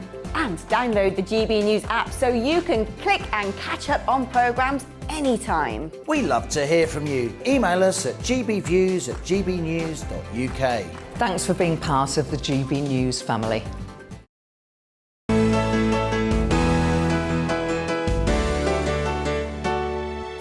Welcome back. I'm Simon. She's Isabel. You're watching The Great British Breakfast now at 25 minutes past 8. Scotland is home to the first rehab centre in the world that also treats cryptocurrency addiction. Castle Craig is a private hospital in Peeblesshire that's admitted patients who've gambled away millions trading Bitcoin. Bitcoin is currently not regulated in England. The clinic is overseen by senior therapist Tony Marini, who says he's the first physician to recognise crypto trading is very similar to gambling. Well, in fact, we are fortunate enough to be joined by Tony himself. Tony, a very good morning to you. Thanks for joining us. Hopefully you'll be joining us. There he is. Hello there. Look, you know, for those people who aren't really aware of crypto trading, and I suppose the parallels with gambling, just explain how it can become addictive for some people. Well, you know, cryptocurrency is very volatile. And very similar to gambling because compulsive gamblers just love that, you know, buzz, that excitement. And with cryptocurrencies being so volatile, going up and down very quickly, myself being a compulsive gambler as well, really get that buzz, get that excitement through the crypto curve, as we call it, you know, the up and down. But it's very, very quick. You know, they were talking about the, you know, the crack cocaine of gambling being the, you know, the FOBs and the gambling and the establishments there. Well, this is even quicker than that. So the highs and the lows are very quick. So, yeah, it's just like trading, you know. But what's happening now is that, you know, with there being over 3,500 different cryptocurrencies, people are swapping from one to another very quickly.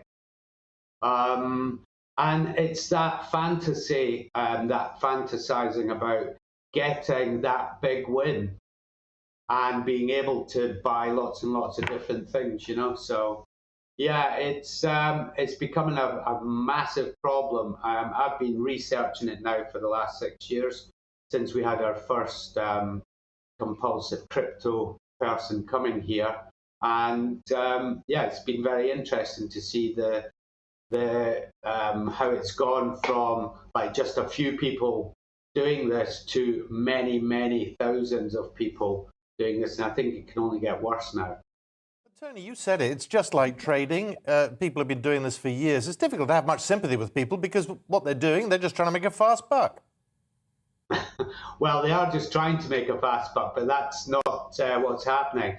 So many, many thousands of people doing this with on the internet and so forth. There's all these pop-ups now coming, you know, make so much money through these cryptocurrencies. Well, there is very few that are making the money compared to the many that are losing money. You know, I don't know if you know anything about the crypto and how it works, but basically it's numbers on a screen, you know, through a computer.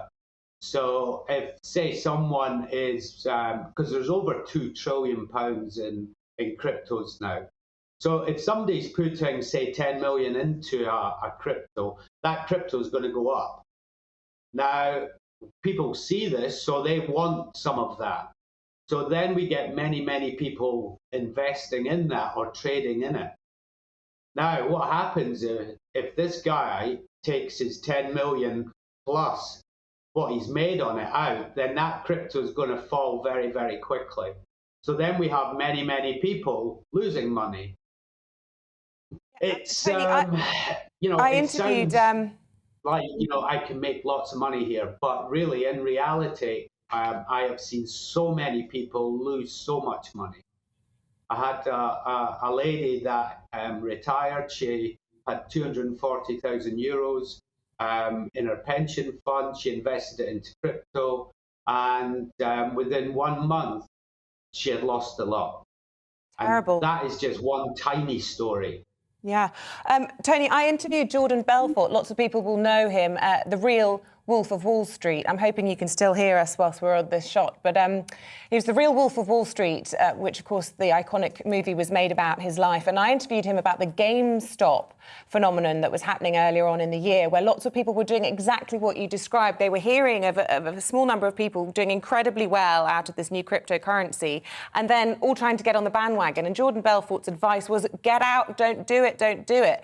But it was an insight into that whole world, because that interview that I did with Jordan went viral over the next 2 days or so, just purely from that community sharing someone that they perceive to be incredibly knowledgeable at making a fast buck.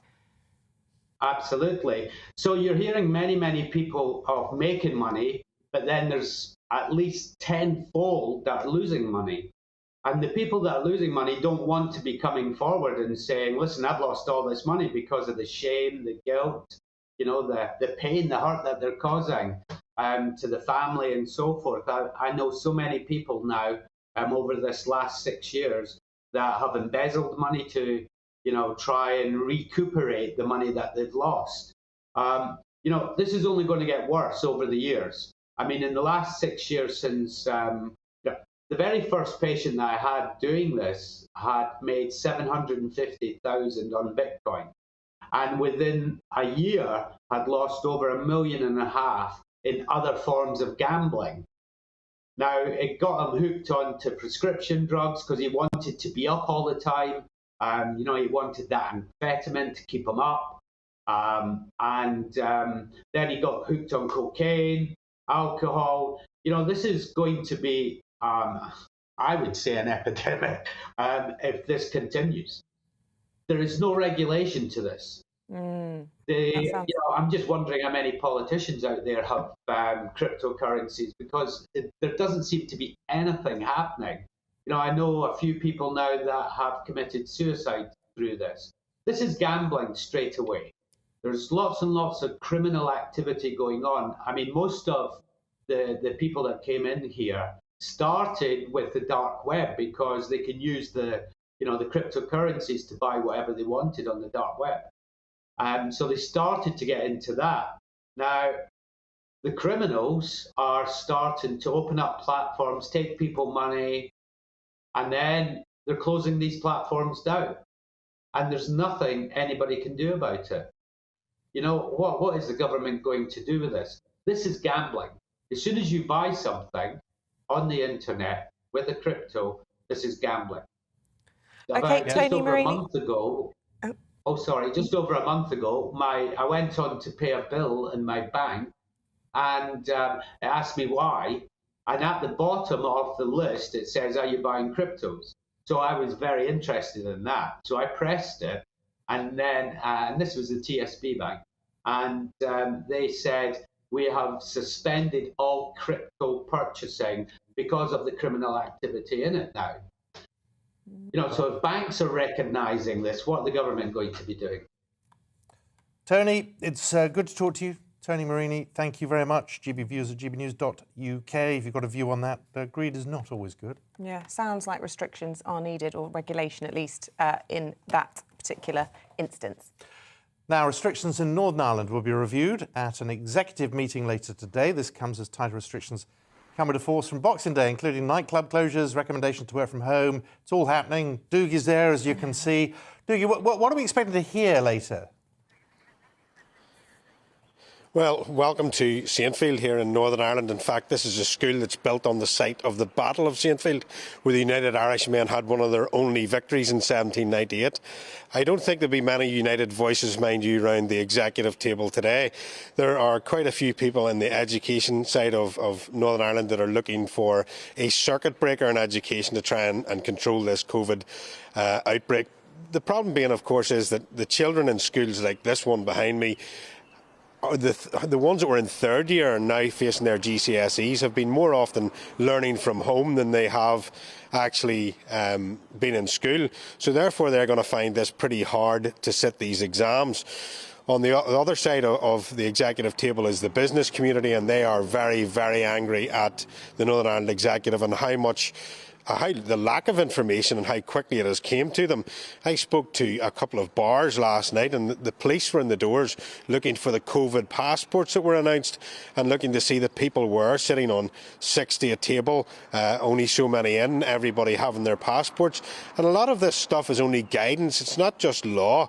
So they are having a pretty horrible time running into the end of what should have been a very successful and very wealthy season for them. And of course that money in the hospitality trade that was made in December will of course carry them through the next couple of months. So there is testing times ahead for the Northern Ireland Executive, but they must get their message out, and they must get it out very clearly, and they must tell everyone exactly what they mean by the regulation, and more importantly, what is law and who's paying for what. OK, Doogie, we'll leave it there. Thank you very much. Of course, we'll have coverage of that meeting throughout the day here on GB News. Doogie, BT, thank you very much. Stay with us. Coming up, a big question for COVID hospitalisation stats is whether people were hospitalised with COVID or because of COVID. New figures suggesting almost 50% of patients in England with COVID hospitals were not admitted for COVID treatment. We'll be looking at all of those details after this quick break.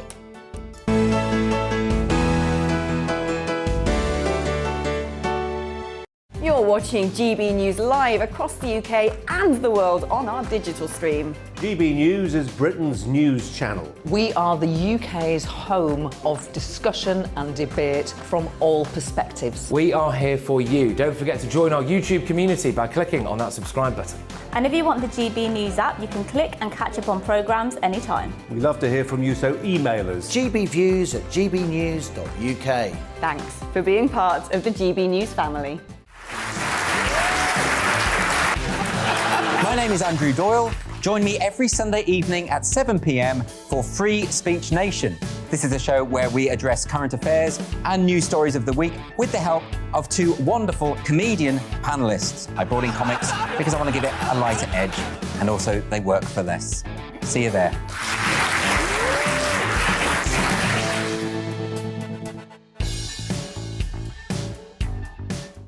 Join my show Farage, 7 p.m. till 8 p.m. Monday through Thursday, and there you will get opinion, analysis, debate, and I'll cover stories that nobody else dares to touch. And then for the last 15 minutes, talking pints. We're over a drink. We have a civilised conversation with someone. We very often disagree, but we do it in a grown-up way. Come and join me on Farage.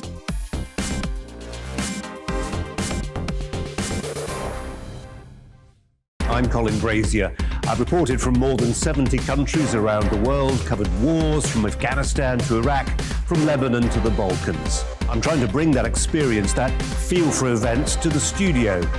And something else, I'm ready to give an opinion. Today's stories with a spark. Brazier from 8 p.m. weekdays on GB News.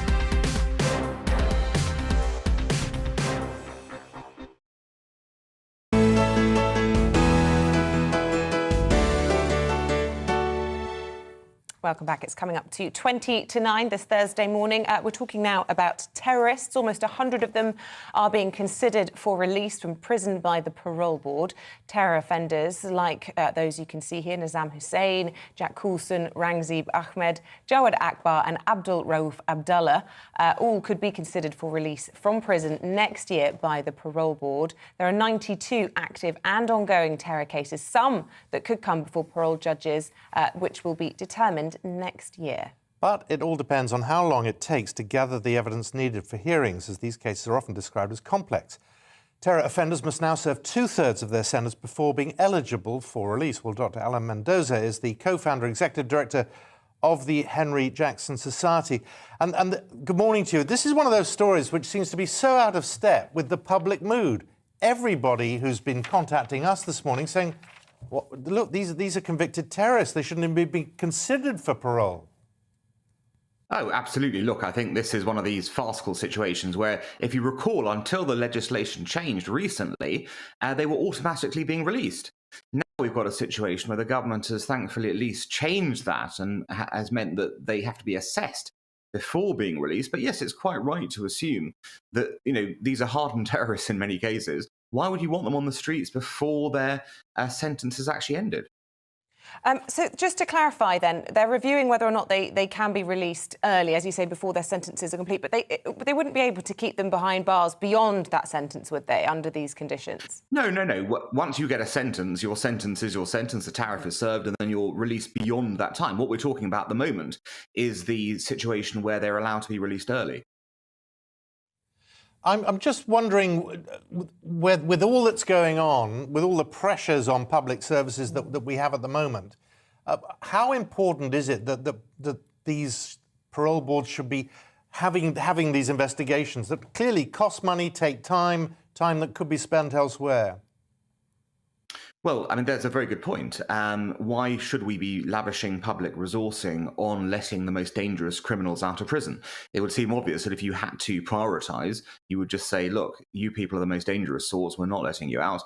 And as a result, you will stay in until your sentence is served. So there is certainly a question mark about the viability of this sort of decision. At the same time, of course, look, the situation is that everyone is entitled to at least, be looked at in this consideration.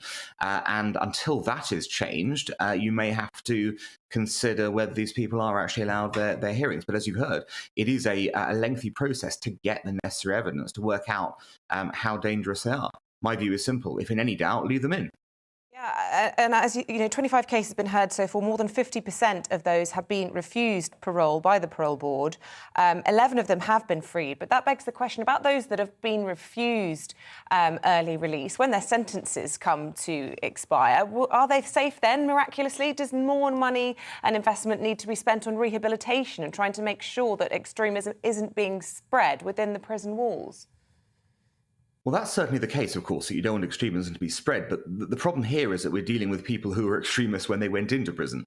So it's not that they've been further radicalised while in there necessarily. It's that they went in with bad ideas. Those ideas, in the case of those who've not been paroled, may have simply gotten worse as a result of their kind of discussions internally. There are, of course, programmes to try and de-radicalise. The problem is that you can't be certain that these programmes ever work. And we've seen cases where jihadists have come out of prison, for example, pretended to have been de-radicalised, then committed terror attacks afterwards.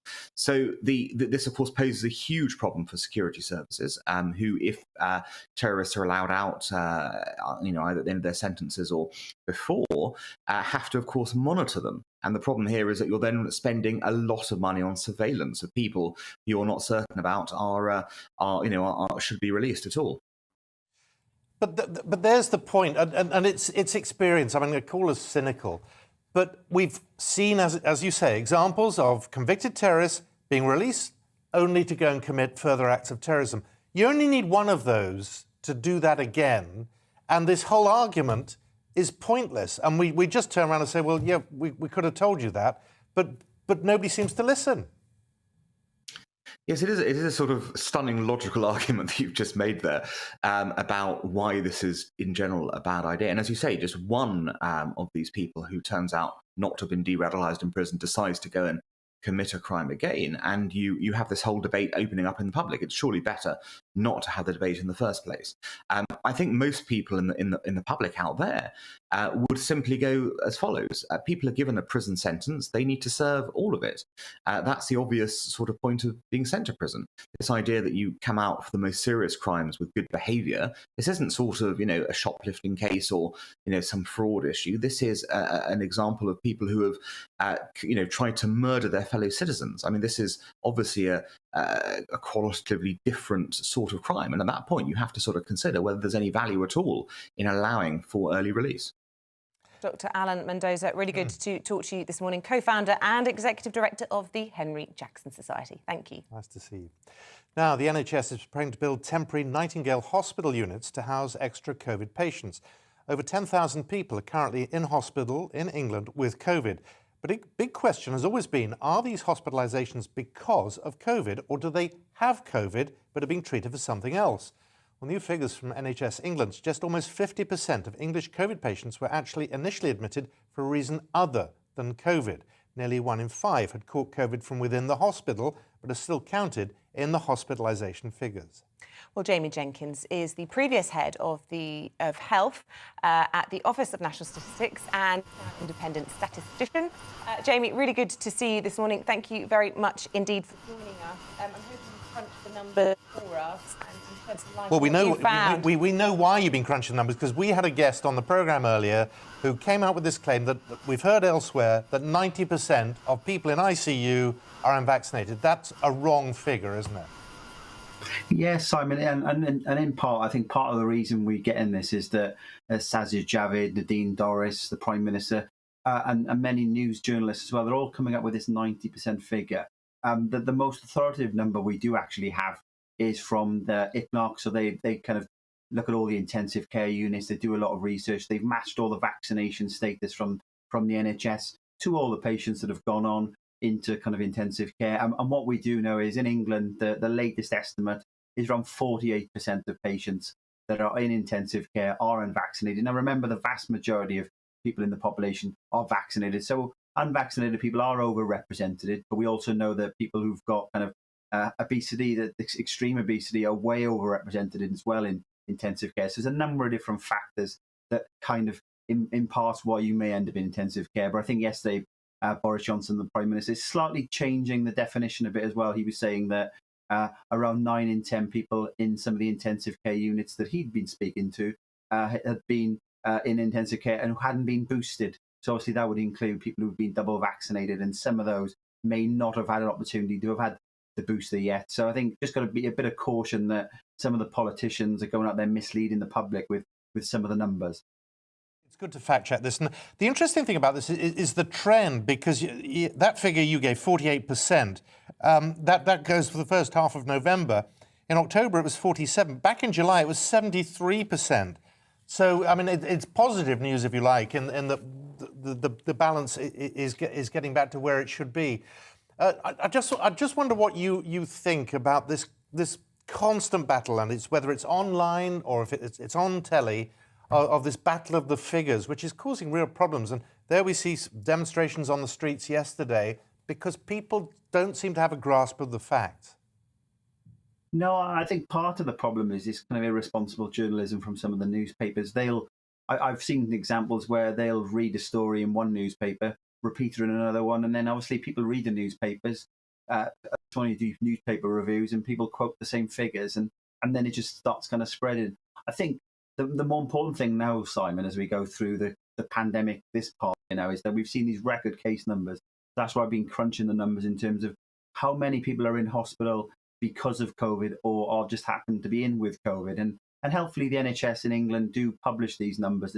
And what they've been kind of identified recently, we're starting to see more people going into hospital from the community that happen to just test positive, but they would never have been admitted in the first place had they only just had COVID. It was for the other reasons. And that's about 29-30% of people. And then if you add on top of those patients who are added into the figures each day, who have gone in and then say over a week, 2 weeks later have caught COVID in the hospital, you start to get towards 50% of the kind of population in the hospital with COVID have actually either caught it in the hospital or have been admitted and not needed to be admitted specifically for COVID. So these are important because just imagine a scenario, we've got huge numbers of cases.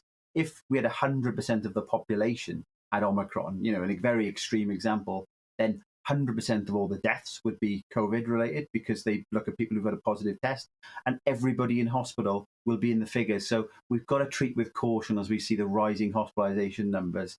How much this is putting extra pressure on the NHS. It's going to be important to distinguish between how many would have been in anyway versus how many extra patients are going in because of the variant. There is out there people looking at all the media outlets and wondering who to trust. Where should people go? The ONS, is it clearly written out? If someone types in what are the actual figures, is that information readily available? Well, the ONS tend to focus specifically more on the deaths figures, and they do the antibody survey as well. The official numbers that we get come from a range of sources, so it is very difficult out there. You've got Scotland, Wales, England all publishing information separately. You've got the government dashboard, which tries to collate as much, but then you kind of need to be a little bit of an analyst to go in and identify. I do update on my Twitter feed, Stats Jamie, the figures each day as well to try and educate and keep people up to date with what's going on across the country. Because it's with all of this information, and it's not just in the UK, we've got information coming out of Denmark now showing how Omicron variant isn't as kind of strong in terms of putting you into hospital as what we've seen in the UK. So try and educate people with a range of different numbers. There are a lot of numbers out there, Simon. I think the important thing, like I say, is don't focus too much on these rising number of cases. Let's focus on the death figures as well. And they're still coming down. There's a bit of a time lag, but the effect of the vaccine can be seen in you. We are still seeing death figures come down, and it's going to be hospitalizations and deaths that are going to be the crucial figures as we go through the next month or so.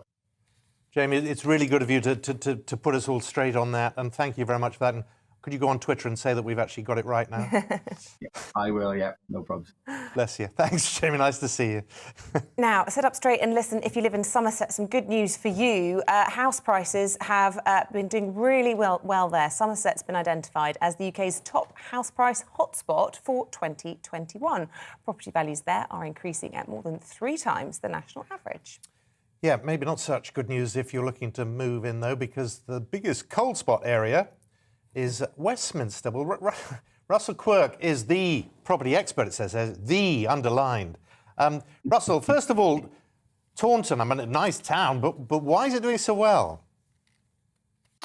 Well, I think that you hit the nail on the head when you talked about the kind of the difference between the regions or these hotspots and London.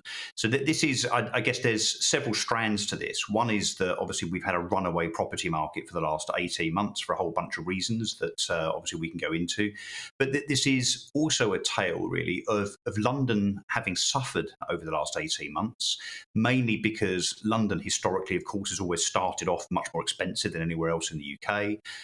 And also because there's been this rush for space where people have been choosing to work from home and therefore haven't needed to be as close to the capital.